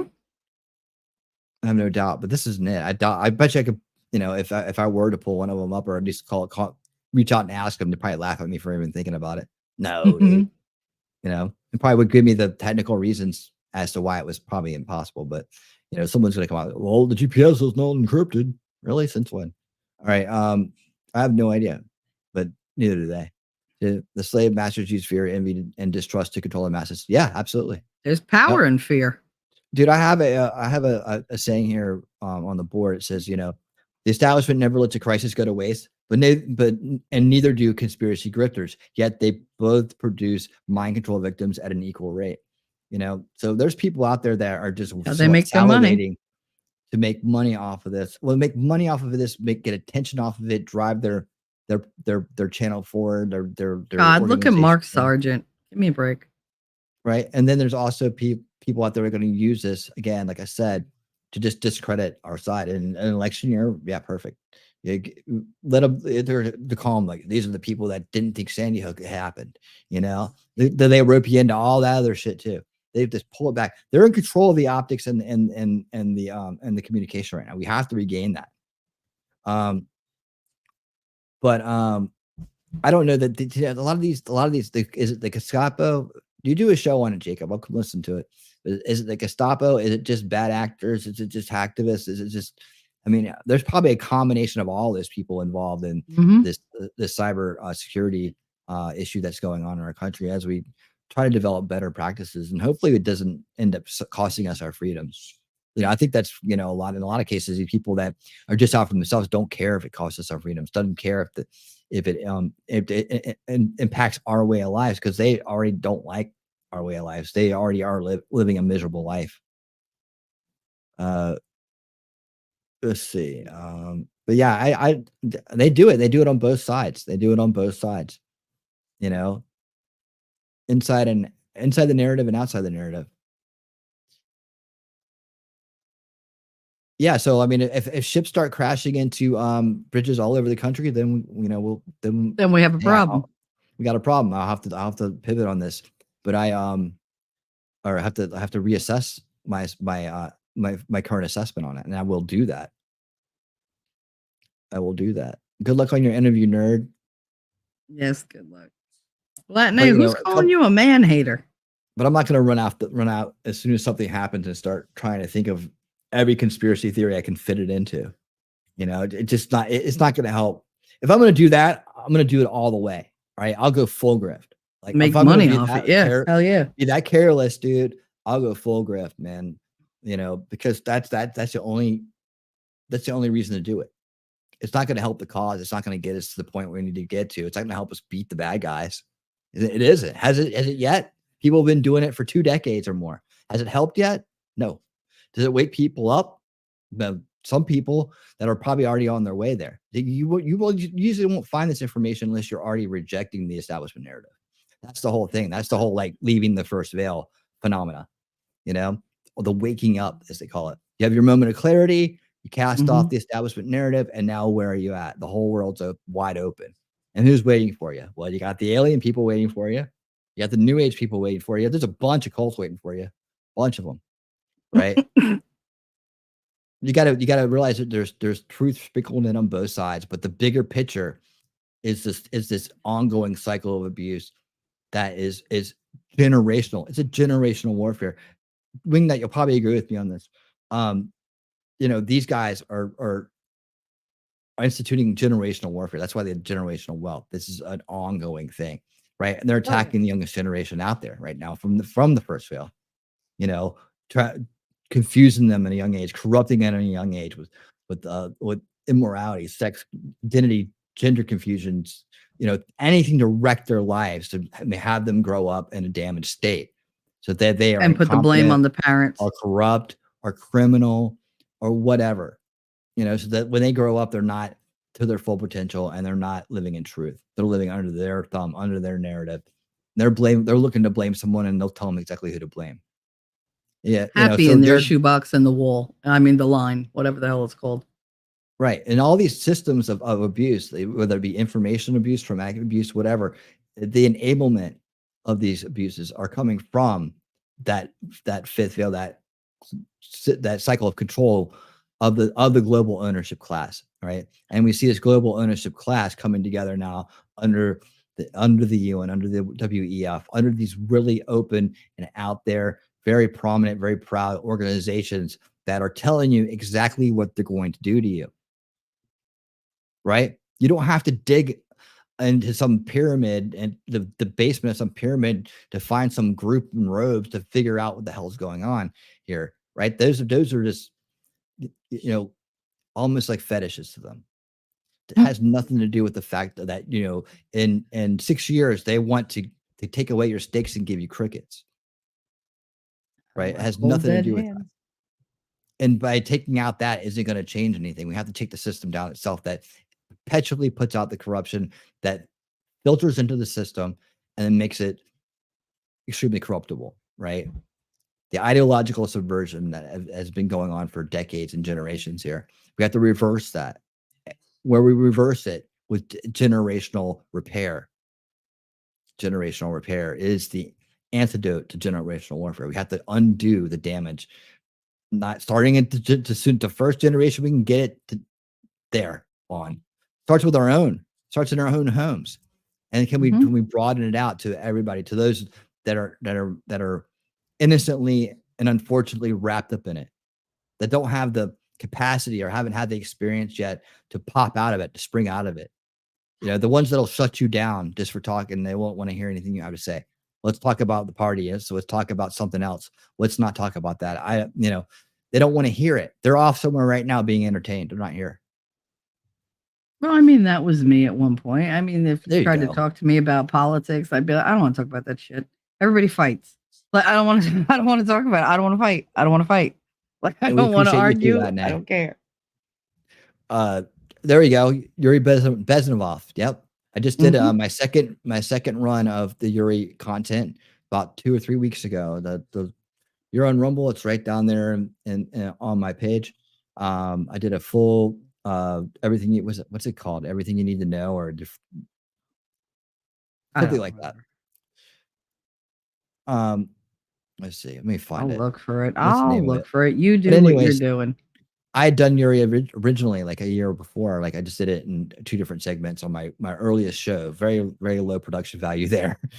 I just figured things out. So I wanted to redo it again because I think Yuri's information is that important. I call him the real red pill. He is the real red pill, in my opinion. Like when you realize the ideological subversion or psychological warfare is all around us, it has been. You were born into it. It's like an invisible film that's on everyone's skin that you walk through it. You'll see it on signs. You'll hear it on the news. You'll hear it in the media. You'll see it in entertainment. It'll become everywhere, right? And it's just been weaponized into a cycle now. Like it's gone from a way to take over a nation, like the Russians were using it. So I'm sorry, not the Russians. The Soviet Union was using it, right? To now it's like more of a internal kind of like self-perpetuating system, right? It's a cycling generational system. So they demoralize our generation a certain way. They demoralize the current generation a certain way.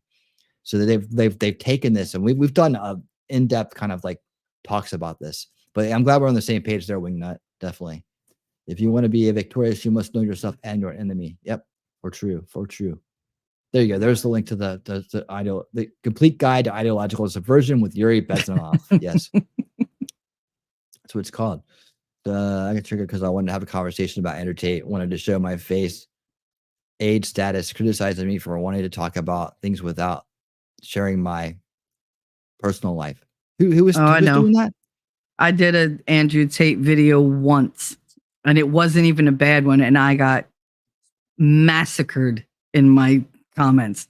Like they came for me. And it was just like, damn. But I missed that. It was like a 12-minute video, like a year and a half ago, like when the stuff was going down. That's I just had like, yeah, that is. I mean, they descended on me like, who are you to talk about him? You're nothing. You're a piece of shit YouTuber. Blah, blah, blah. I was like, all right, thanks. They go right for when you go right for the insults. You know that they're only coming at you emotionally. They're not thinking about everything You're logically. too old for Not him. listening. That's why you're bitter. It's like, okay, first of all, even in my prime, no, because I can't stand the way he talks. I just can't. I cannot stand people who talk. The like Sims that. came out hard. It's like, yeah, they did, and they were all dudes, and I was just Pathetic. like, okay, that's toxic. That's a toxic behavior right there. So, I just don't engage. I never went back, and that's what you got to do, Latin. Just if they come at you and they start with the personal stuff, be like, you know what? You're right. I didn't share any of that with you. But thanks so much for bringing that out. By the way, you have a good day. Okay, bless your heart, and then just move on. I love just being nice to them. They have no idea what to do. None. Just don't engage. It's the same as in kindergarten. Don't engage. It just exacerbates the problem. De-escalate. De-escalate. But understand, that's the one thing, I hope my approach, I try to keep my approach. I understand. I get it. I've been there. I know all the things that get thrown at people. I almost know. I remember, I know the pattern that they kind of the route, I guess, the path, and how that works out. True sprinkled in. Watch the swerves. Watch the judo. Watch the judo. That's the most important thing I can say is watch the judo. If you feel like you're being pulled, you probably are. Well, they make it sound plausible on the surface, but you just dig a little deep and you get to that like shitty, bad soil. Look for it. Yep. It's like, you have people like I was showing earlier on that one thread that are just out there reinforcing the, knee-jerk reaction, reinforcing, things they cannot prove, they have not proved, they will not prove. And they're just adding to this. So when people go look at it and they go, these people are crazy. I don't want to be around anybody. This guy who posted it, concerned citizen, Bill Gates is a psycho. Well, I agree. I'm a concerned citizen, and I think Bill Gates probably is a psycho. UK and US based father, conspiracy realist, coincidence analyzer, data interpreter, reject woke ideology, pronouns, F off, WEF. See, we could he's halfway there, but then he's got all this other stuff like stop geoengineering and that just because someone says it's a conspiracy and someone says, well, no, it's actually, that's not really the case. It may look like that, but and then that automatically puts them like, oh, well, no. See, it gives them a reason to fight back. It's like, nah, man, it's like not everything is that way. They want you to think everything's that way. That way you're fearful. You're living in fear. You think that everything's like that. There's one under every rock. It becomes a very paranoid state. I get it. You can do it with discernment. You can do it and still keep your sanity, in this case, if you have why jump to the extreme conclusion, right? There's already things you can go that sound extreme as hell. I try to explain the WEF's plan to someone who just has no idea who it is. They won't believe a damn thing you're saying. I mean, there's a website out there spelling it out. Right. That's right, Lex. See, when I get personally insulted in comments on a video, I think that for commenting, it freaks them out. Yeah, I always say thanks for the input. Thanks for the view. Appreciate it. And you're just like, bitch. Yeah. I tell you, I get more, business from my haters than I do from the people who like being around, listen to what I have to say. Because the haters never miss. They never miss you. Speaking of which, hey, if you're on Rumble, man, hit the thumbs up for me. I appreciate it. If you're on Instagram, push the heart. Give me a repost, man. I'd like to get as much traction as a concerned citizen here on this. I like having these conversations. That's what I told you. I said, I don't want to get up there and be like, oh, I know that. I want to have a conversation about it. And you were fine with that. You're always, let's have the conversation. Let's go. Let's see what Chad has to say. And that's the only reason that we do this, is to come out here and get you guys to, talk to us, because maybe stuff we don't, maybe we know stuff you don't. But it's the exchange of the information that's going to get us somewhere. It's going to get you to a better place, to a higher understanding. And that's what we're after. We're not after about, oh, I'm right, you're wrong. I came in here saying I could be wrong. Like, this is just what I know from experience, what I've learned. And I'm trying to apply it to the situation. There's a video of go ahead. I don't know why I did that, but the hell? Why did it drop like that? This is like from the bridge camera as it got hit. Mm. Boom. Can you imagine driving? You're like, oh my God. You're gonna see me going. I'm pulling that emergency brake so fast. Where'd you get that from? Emergency brake? No. It's in the car. It's like right in the middle. Glossar de mamata. The video. Oh, got her all spicy. There we go. Richard. Always. Richard. What's Richard? Who's Richard about? No problem. That's the Ukraine. No I was going to say, I've seen that explosion before. What, this one? Mm-hmm. Yeah. Truck drivers for life. Baltimore Key Bridge collapse. Is that that's not it? No. Wolfram said that's the video from the Kerch Bridge in Crimea. Yeah, I've seen that explosion before. That's why I was like, where'd you get that? People like they'll I don't take remember ever seeing an anything explosion like that. I didn't see it. No, there was no explosion. Like yeah. The only explosion that happened on those bridges were at the top, at the rafters, like where I don't know the name of the piping that goes across the top, where the electrical lines run and the cables run. So what? So here you have The this guy. turrets, I guess they're from called, in another the joints. country, posting this shit on here. Mm-hmm. Let's take a look at it. Not as much traction, but a hell of a lot more traction than this live's getting. 97 comments, 72 retweets, 155 hearts, and 66K views. And some people are believing this shit. Why he put that out there, I have no idea. Truck drivers for life. T-Rex, you taking care of this? This is your wheelhouse, buddy. Go get him. I will not follow that. You even have an attack dog. Go get him. Useful idiot, or is intentionally out there to do harm? Sock account, maybe. Not verified. I don't think they're even out there to do harm. They're out there to just get the attention.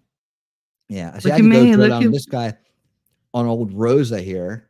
Doesn't look like a girl, but anyways, I will. I'll go. Over There's a lot there. of that going around. Well, yeah, that's how good it is. 2024, by the way.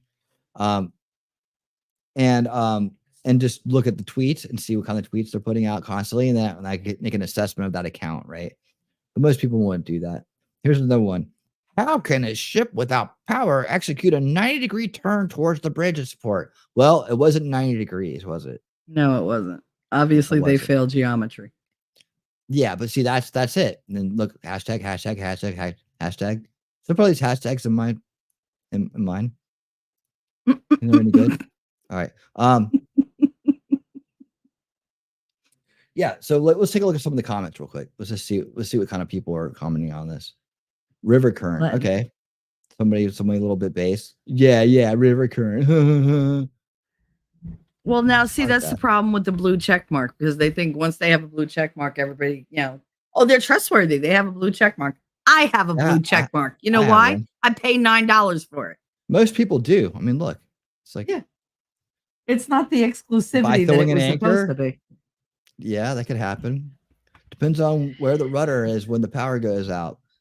And I am had any upset. steering when the power came back on, and they backed the engines. A lot of questions, and that's why we have investigations. Thank you, Will Parker. Captain wrecked. All right, I'll give you a heart on that one. How could a grown man not understand? You said hard on. I have devolved into my 12-year-old self. Yeah, Latine, I have a channel. Indicates someone was pressing on the gas. I was told before that. Is that what happens when you press on the gas on a ship? The smoke comes out. It's because they restarted everything, right? That's what happens on every Volvo, Mazda. Yeah, I have a channel. Yeah, don't. Talking trash and truth. That's me. Indeed, she does. Mm-hmm. Come on over. Is sometime. Should raise some eyebrows, maybe. Why? Like I said, that's the kind of person I would hit him with your response right there, Shelly. Why would a Ukrainian want to attack a bridge in Maryland? Yeah. Like I cannot post this. Explosions. Keep the volume on. Here we go. Let's see what you got going on there, buddy. Ours for 30 years. Gotta mean something. International Car Forest. Yeah. I did that. Not a motel. Yeah, I did that. We did Fish Bowler. That's me. That kills me. Well, look at the explosions. Those are detonations. No, they're not. All right. That's number one. Oh my God. Look at this. Oh, could that be electrical wiring? And when you Maybe? snap electric, it goes boom. Oh yeah, see the explosions happen after it's already separated. Perfect. Yes, you're quite a sleuth there, Chad Sword. Yeah, that's what it's like. That's why they were like, oh, it came down so fast. That's because we have a thing called gravity. And if it's not supported, what do you want? Like a wish and a prayer? Oh, look, Brian Shores, he's on it. What's he? Gunslinging engineer. Come to town, troubleshoot with you, and leave you and help sweep the bugs away. I don't know. That's ridiculous. Whoever said that The lights were bridge turned fell off weird, to avoid being detected. they never rode on a seesaw and got To the other avoid person being jump off the other detected. end. To avoid being detected. Oh, please. That giant ship. Turn the lights off. No one will see us. Was the bridge going to move? Well, the bridge had to turn off its lights too on its approach.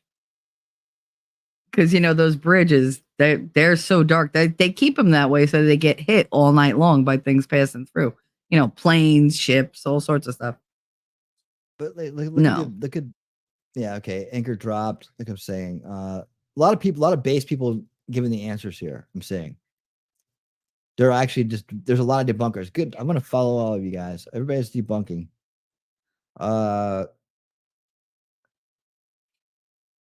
Then some people make no sense. Okay. We always saw how this ends in Speed too. I don't see that movie, or if I did, I didn't can't watch remember it. Speed 2. No, it wasn't worth it. I didn't watch it. Nope. Dropping anchor. A lot of base people here. Good. That's awesome that people are jumping in to kind of like put the Thank right God. information out there. Look, we just listened to this guy.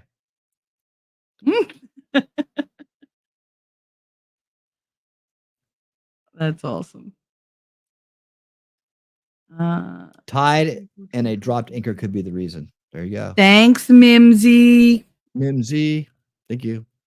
Look at Wolf from a Mimsy handing off link duties. You guys are so good. Our children play so well together. I needed this.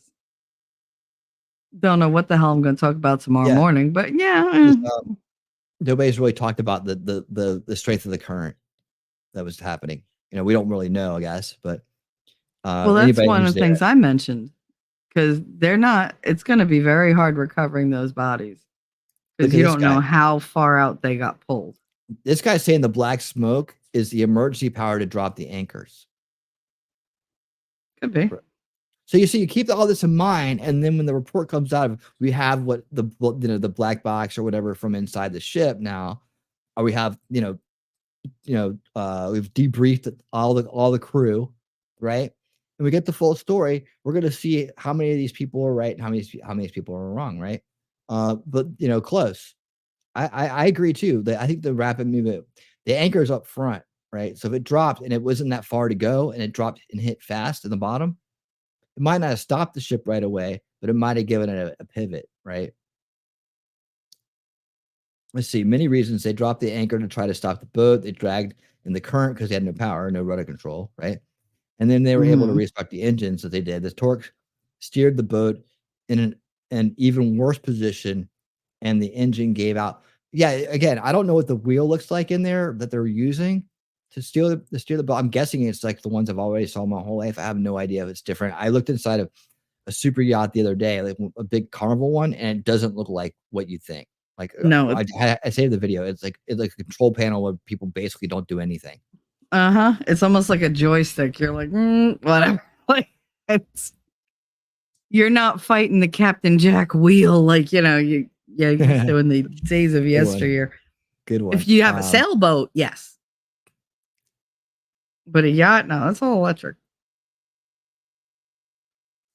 My uncle's boat is okay. So T-Rex is. Are you making that up, or did you actually do the research on that? I'm just have to ask. He came up with some like gritty details here. Well, it was regular current, and there was a 3-knot wind coming out of the northeast. The deck was stacked against them. Yeah, he said tide was going out. So I mean, that's a pretty strong rip tide if it's going out. It could have been pirates. Nobody has brought up pirates yet. Good idea, Wolfram. There you go. East have been India pirate. Trading Company. Damn it. This it's not going to end well for the captain. Yeah, dude. All these. Can we are blame it better on the answers. illegals yet? So the question is does this guy that posted this actually believe what he posted, or is he just doing this to get clicks and He got a for whole shit? bunch of attention, so he saw an opportunity. They're opportunists. That's all they are. Well, yeah, but this is like, okay, this is a question. Doesn't necessarily have to, is he saying it's about this or not? It's just a question, right? So in the end, he's like, I was just asking a question, just asking questions, right? Mhm. So maybe I don't have the best words to describe this, but I'm not a lawyer, but I'm Is pretty this- sure there are this is a- different types of questions to elicit different types of responses. okay, right? This could be, but this is like him antagonizing. It's like a question, like a veiled question, right? It's like a question with a veiled intention. So yeah, it's just a question, but it's supposed to create doubt. No, of course, a ship without power can't make a 90-degree turn perfectly. It's not 90 degrees for one, so you've already messed up there. And yeah, so he puts it out there, puts all the hashtags on it, puts the same video out there from the same dude we saw earlier, and just rolls in the mud with the crap. Doesn't care if it perpetuates people. But luckily, a lot of the smart people got in on this thread and started ripping it apart. It should get ratioed, but I don't know how you ratio it. It still has 384 likes, which is more than I've ever gotten on X, but for anything that was the truth. And yeah, so more of that, right? More of that. So there's somebody lying there. Yeah, there we go. One like. Yeah, one there's share. suggestive questions. Oh, that's yours. That's your post. Thank you for that. You actually get more traction than I do. Let's hope not. Something seems off about this. See, and look, it's the same pattern. One single question, right? Same damn video. Same intention behind the question. What have I always said? If you tell people to do something or believe something, they're going to fight back. They don't like being told what to do. If you ask them to help you to reach a certain conclusion, they will throw their whole lot in with you, and that's it. They'll do everything they can. They're always more willing. Because they really think that I have something to add. I have something to say. I noticed something. Let me look at this. Oh, I'm a genius. I noticed this thing that nobody else is going to. That's like saying you did something nobody else in the world ever did. Trust me, somebody's done it. They just didn't write about it. Yeah.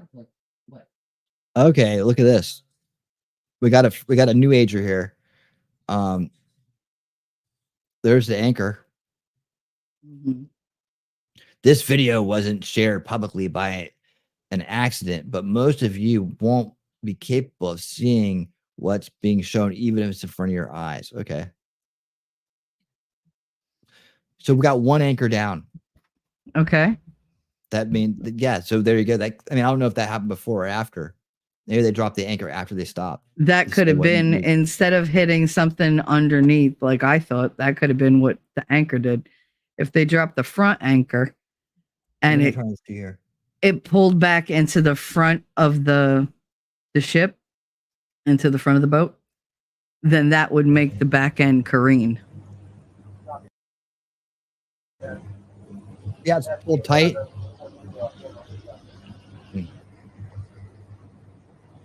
There's a lifeboat. I don't know. All of what I'm seeing here. It's very hard to make, Oh, is that an Illuminati eye?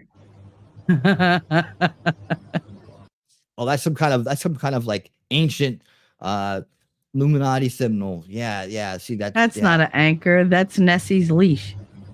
She's been pulling them the whole way.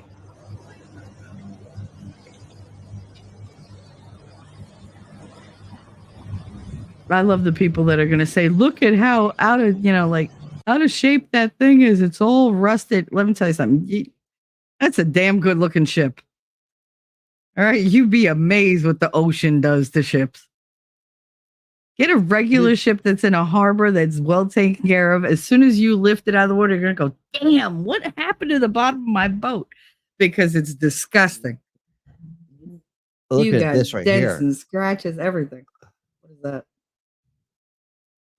Is this gonna aggravate me? It's gonna aggravate me, isn't it? Go for it.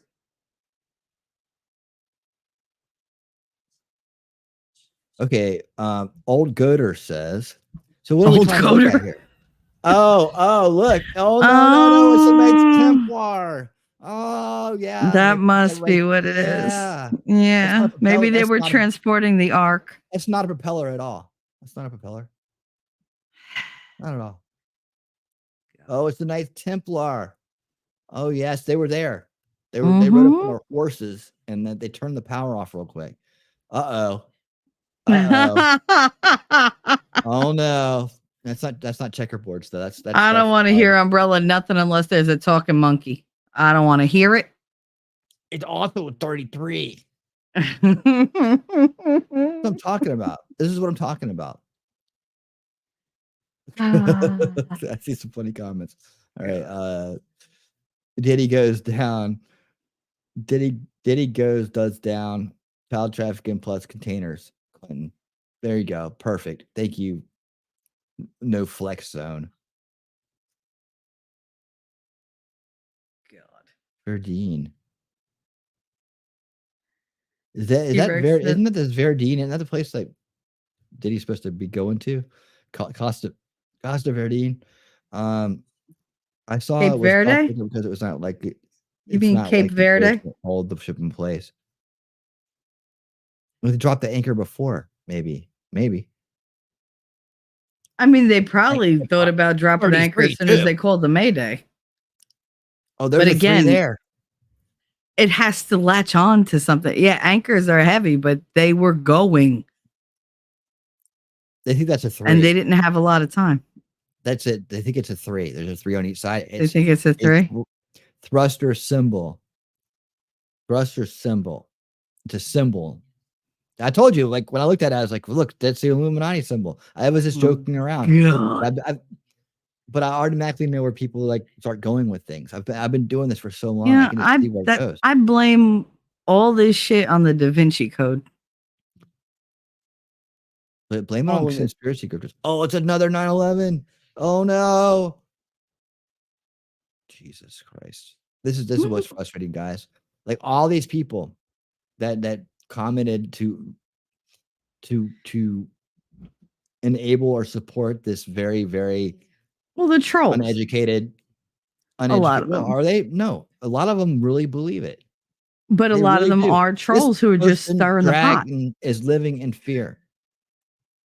That's just living in fear. She thinks the Illuminati is everywhere. She thinks every symbol that she sees it has something to do with that. And that's what we're talking about tomorrow night. We're going to talk. I already debunked by doing the origin story of the Illuminati. They don't exist anymore today as they were originally intended. They're not there. They haven't been there. I did the whole thing. I did it from 3 different perspectives too. I did it from the establishment narrative, the alternative narrative, and the one above that. And it's just like, I looked at it from a few different angles, right? I gave everybody a chance to talk about the Illuminati and what they thought it was. And then we went and we did the real history search on it. We did the real thing on it, right? It doesn't make any sense that that's a driving force. Like that was supposed to be the top of the pyramid, was supposed to be Illuminati. Now what we're finding out, and I guess what the real thing is, it's like it's more of like there's more like I'm willing to talk about this tomorrow night for the I'm going to do the manufactured music industry on the Unveiling's regular time tomorrow night. Just because that's one of those things that is part of the first veil that people get sucked into. They get taken in by, they get influenced by, and it's all about that social engineering. It's all about, and what it does to the people involved with it. That many of these stars aren't really stars at all. They've been manufactured. They were put in front of you. They were sensationalized, and they never really haven't had to earn it to get there. You look like with the P. Diddy story really accentuates this problem, and so we'll make it a twofer right on that. We'll make it a twofer on that. We'll cover a bunch of ground with that one story. I love a good twofer. Yeah, we'll cover a bunch of ground on that one story. But so if a bunch of people adopt the symbolism of the Illuminati. All right. And they make a club out of it. Well, they can call themselves that. We're gonna call them this the Hollywood Illuminati. I think for what it's worth, there is a group of people out there that have been adopting the name and the symbolism associated with it. Original and the one that's been tacked on over the years, right? Because it elicits a certain reaction. It's even backwards too, and their mind still flipped it around. Stop. They still flipped it around, right? In their mind, it had to be that because that's what they're looking for. They're looking for that confirmation bias. Yeah. But and that's the tragedy of all this. That's why I spent so much trying to debunk it, because Dragon could be a great person and really, really want the best for everybody in the world. And maybe they're just trying to figure it all out. But they get sucked down in that rabbit hole, and now they're see everywhere they turn, it's the fucking Illuminati, right? But right, and it doesn't. How does that help us win the war? How does that help us win the battles? It doesn't. It's nothing but a distraction. It's nothing but a swerve, and it doesn't help us implement the root cause solutions. And no, it just passes time and amuses some people. Anything that's in the way is no good to us. It's like just whip it out of the way. I don't care if they're part of a cult or a club. It didn't matter. It's what's out in front of us, right? If you're telling me that shutting down the cult or the club is going to take care of it, then all we need is 100 people. Let's go do it. Right? We'll get it done so fast, and then we won't get in any trouble because, of course, all the corruption will be gone, and they'll realize that we just did it to save the country, right? So how we're gonna? That is not going to work. It's not going to work. That's not how it works. So it's better to just to teach people that, hey, look, this is just people trying to suck you into something that's not true for their own benefit. Don't become their useful idiot like she's done here, unfortunately. That, again, the tragedy of subversion. It's like it's not just in the establishment narrative. It's in the alternative narrative. Well, you just have to be able to discern it, right? And people here don't do that, for the most part. But the people who are still kind of in that mindset that's what it is. Night, Daisy. Good night, Daisy. See you tomorrow. You definitely want to be there tomorrow because you inspired that show, so you better show up. Like you will. I know you will. You always do. But he's moved on to threats. There you go. Oh, I'm just being silly. But no, thank you. I know, honey. Thank you because I probably wouldn't have paid much attention to P. Diddy stuff. I just, again, I would block stuff out that doesn't matter. I'm focused on the real issues and the real solutions. This is personal drama. It sucks. Yes, a lot of things are involved. There's a lot of crime involved. There's a lot of drama, high drama, right, involved in this. But at the end of the day, love their drama. At the end of the day, is it going to stop? Is it going to stop the control oligarchs from trying to take over the world? You see, we could point to the bad guys. We know where they're at. We know what they're doing. We know who they are. We know how they came about. We know how they met, how they associate. We just read the entire book, Control Oligarchs, by Seamus Bruner, who did all the research. Him and his crew did all the research. They followed the money, right? They did all that stuff, and they put out a flat out history on all that stuff for everyone to understand. And here it is sped up, right? Right? Yes, it's so deliberate. When you go to that angle and you speed it up, people can get the impression, and that's just juxtaposition. Right? Now we hadn't even that's heard what I saw this morning. Radio chatter. Oh my goodness. Predictive programming. Oh no. Is that a bridge? Is Castro happy? Is he jumping up and down right now? That chance. You always say that. I want to take a chance. Collapsed on its own. You have 72 hours. And to prove I'm not bluffing, watch this. Lord. Why? This poor guy. This dude's like, I'm just come to America. I don't want a job. I'm trying to take care of his family. So you have a mob out in front of his house. That's terrible because they really they put these people's lives in danger. They don't even care. Fuzzy. They really don't.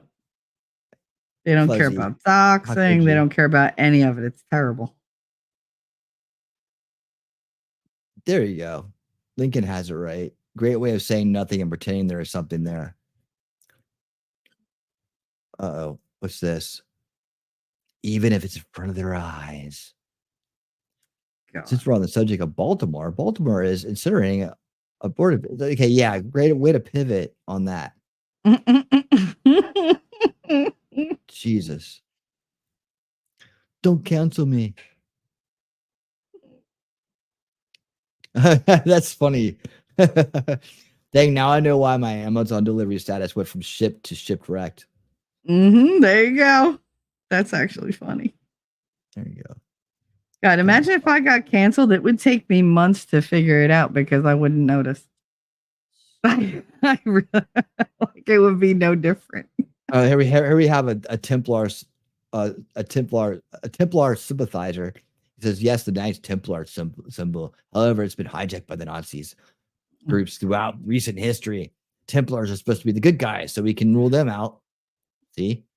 Why were they the good guys? Because they were fighting for the church? Because we know the church isn't Machiavellian at all, right? Yeah.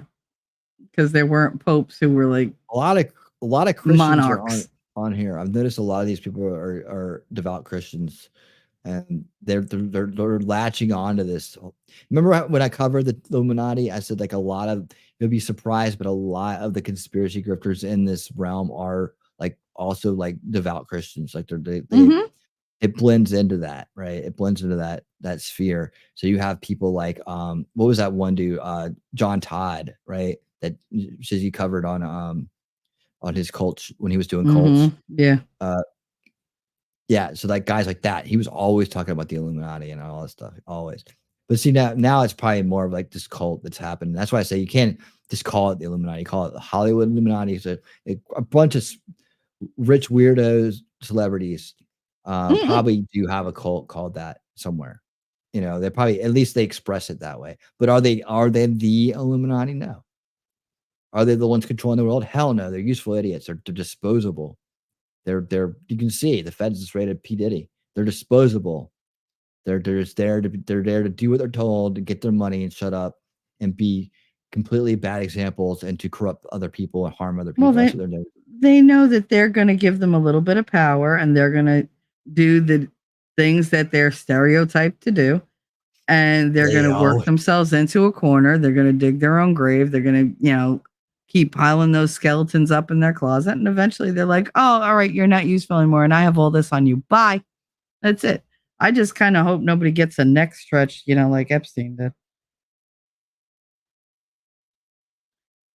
Because that's just a waste. He's a shark. This guy was a Shark Week creator.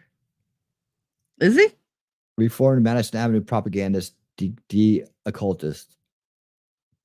Used to be disguised. I don't know. Maybe not. I have no idea. Tries to stay amused. Is that really a Tom Siebert? I've seen that name before. That name sounds familiar for some reason.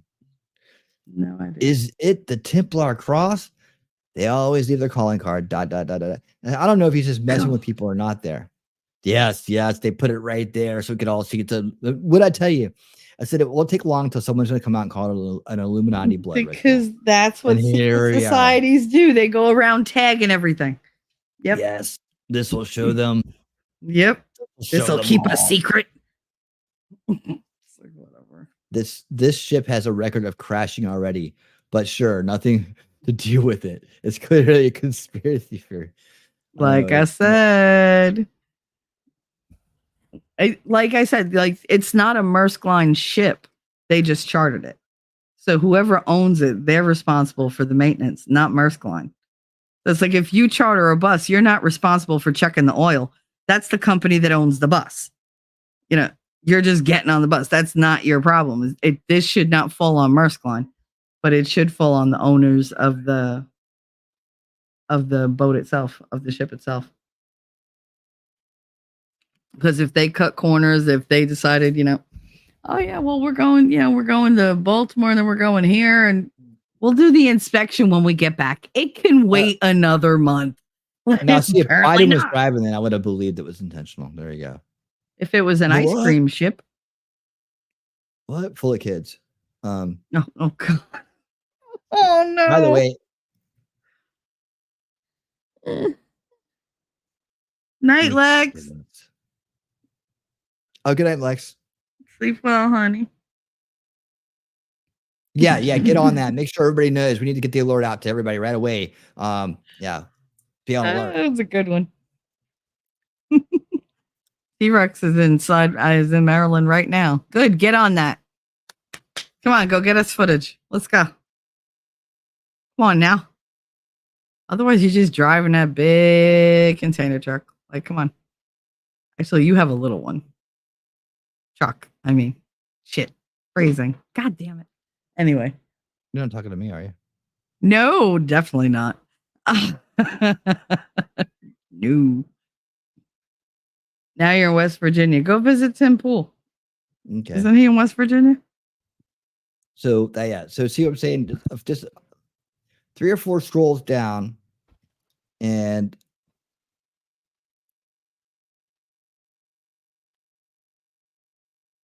there we go. Brian's making some sense here. You know that's too little for us to read, right?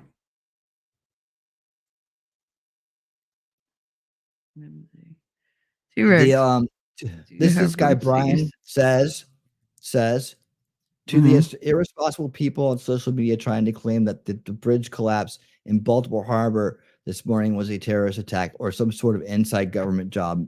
Maryland's governor just said that the ships, we saw this though, that the ship's Mayday call enabled officers to limit traffic on Baltimore's Maryland's Key Bridge before the crash that caused the collapse. The terrorists don't typically try to prevent deaths. The FBI has also confirmed that there is no evidence of a terrorist attack. Stop pushing misinformation and conspiracy theories to get clicks as people are still missing. See, that's again, and that's what does it to people. Get out there to ask questions. But no, come on, be reasonable. What it does is it shows a complete disregard for the event itself, right? And the people who lost their lives. That stuff. It's the Sandy Hook effect. What about the families that are waiting for news about the people that they know who was working on the bridge? So obviously the families are like waiting for news. Right. It's another good reason to wait, even if you have your suspicions. Just to wait it out. And I wish more people would do that. There's just a lot of greedy, selfish people in this world that are out there on social media that are just all about clicks and views, and they'll tell you whatever they want to hear to get you to buy in, right? And I know people like that, and there are people around here that are like that. They're out there right now, feeding you a line of shit like there's somebody that they're not, just to get you to tune into them so they can make money on it, so they don't have to actually go get go to work or something. It's like. And they don't care. They really don't care. They have no skin in the game, and they don't care. And that's hard for people like us to believe. It's hard for people like us to see, because we're caring people. If you're here, you're a caring person. Genuinely care about what's going on. I'm a giver. Yeah, we'll take the time to commune with people who care too, right? We're the group that cares. So, and for real, it's not bullshit. I mean, we actually. I'm an actual giver. Yeah. We all want this. We all want the same thing, which is for the madness to end, and to live in as honest and high integrity, moral society as we possibly can, without going, to the extreme. We want the American dream here, promise. Good night, Wolfram. We're getting ready to get out of here. Thank you. I'm getting ready to wrap this up. But yeah, we wanted to we want to make sure, we want the same thing in the long run. We want to protect innocence. We want to protect the truth. We want to live in honesty. We want everybody to have a fair shot, but not a privilege above others. We don't want division. We're all on the same page about this kind of stuff. And I think a lot of these people that buy into these conspiracies and that jump the shark and run in on these things are probably the same way. They're just at a certain point in their path where they're really buying into this stuff. Raw's alert says mass casualties have been declared after a large container ship collides with the Key Bridge, causing it to completely collapse. See, that's the very first thing I heard when I woke up. Mass casualty event. And I sat up and I watched and I went, how many bodies? Okay, here we go. MJ Ultra Truth Ultra.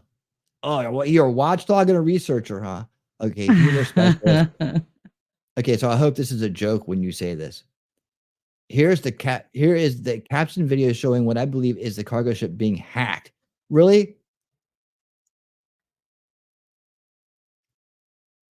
How many? Please, how many?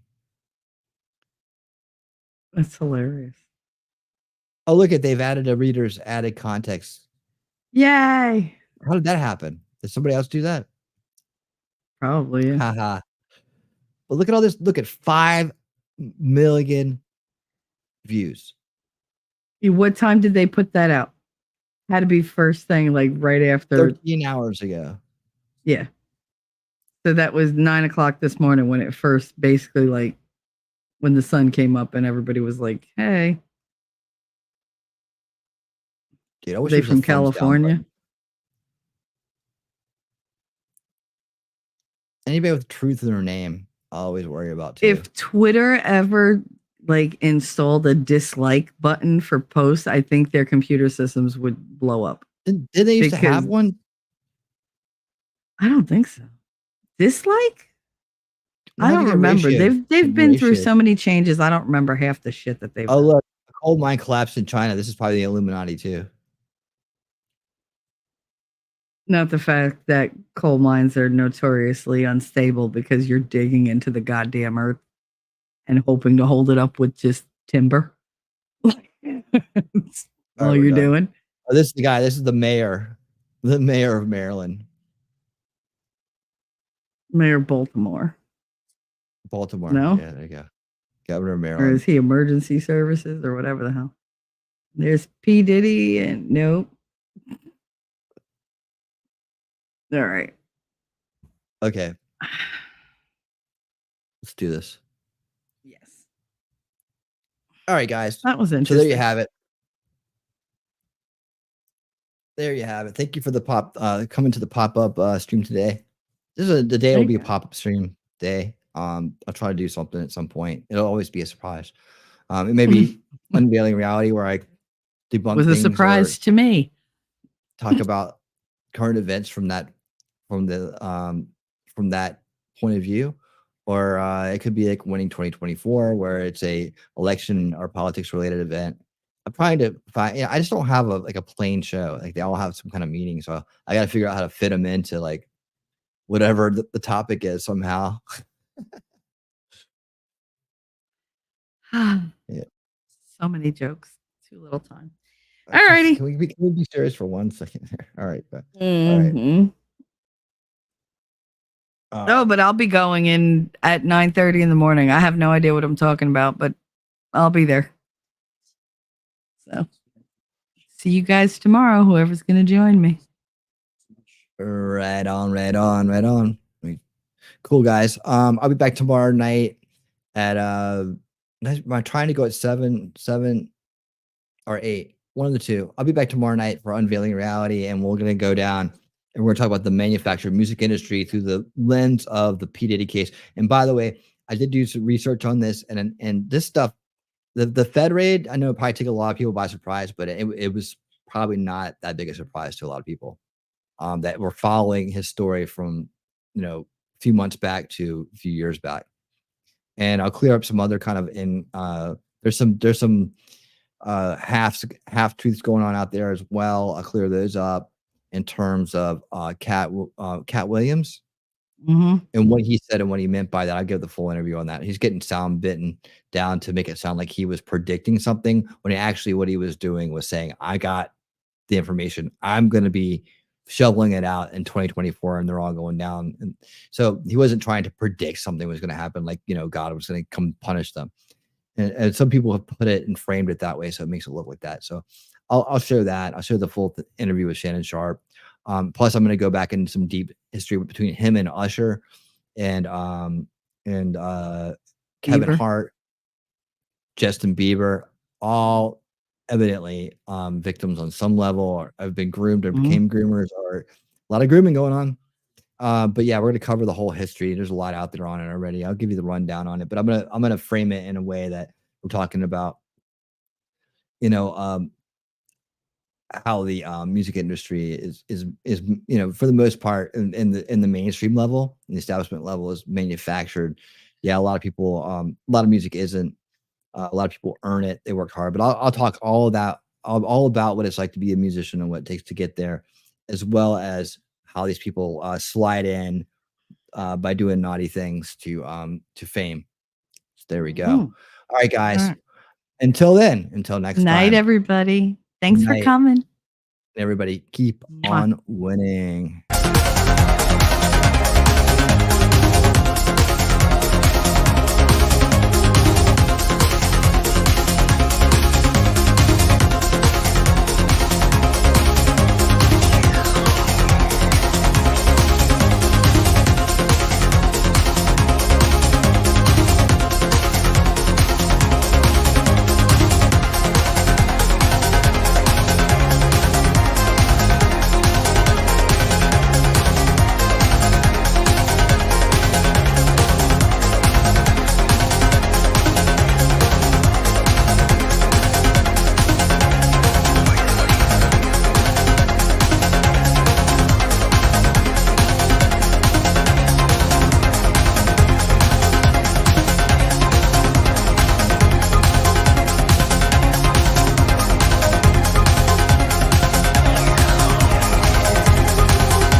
This is a friendship battle.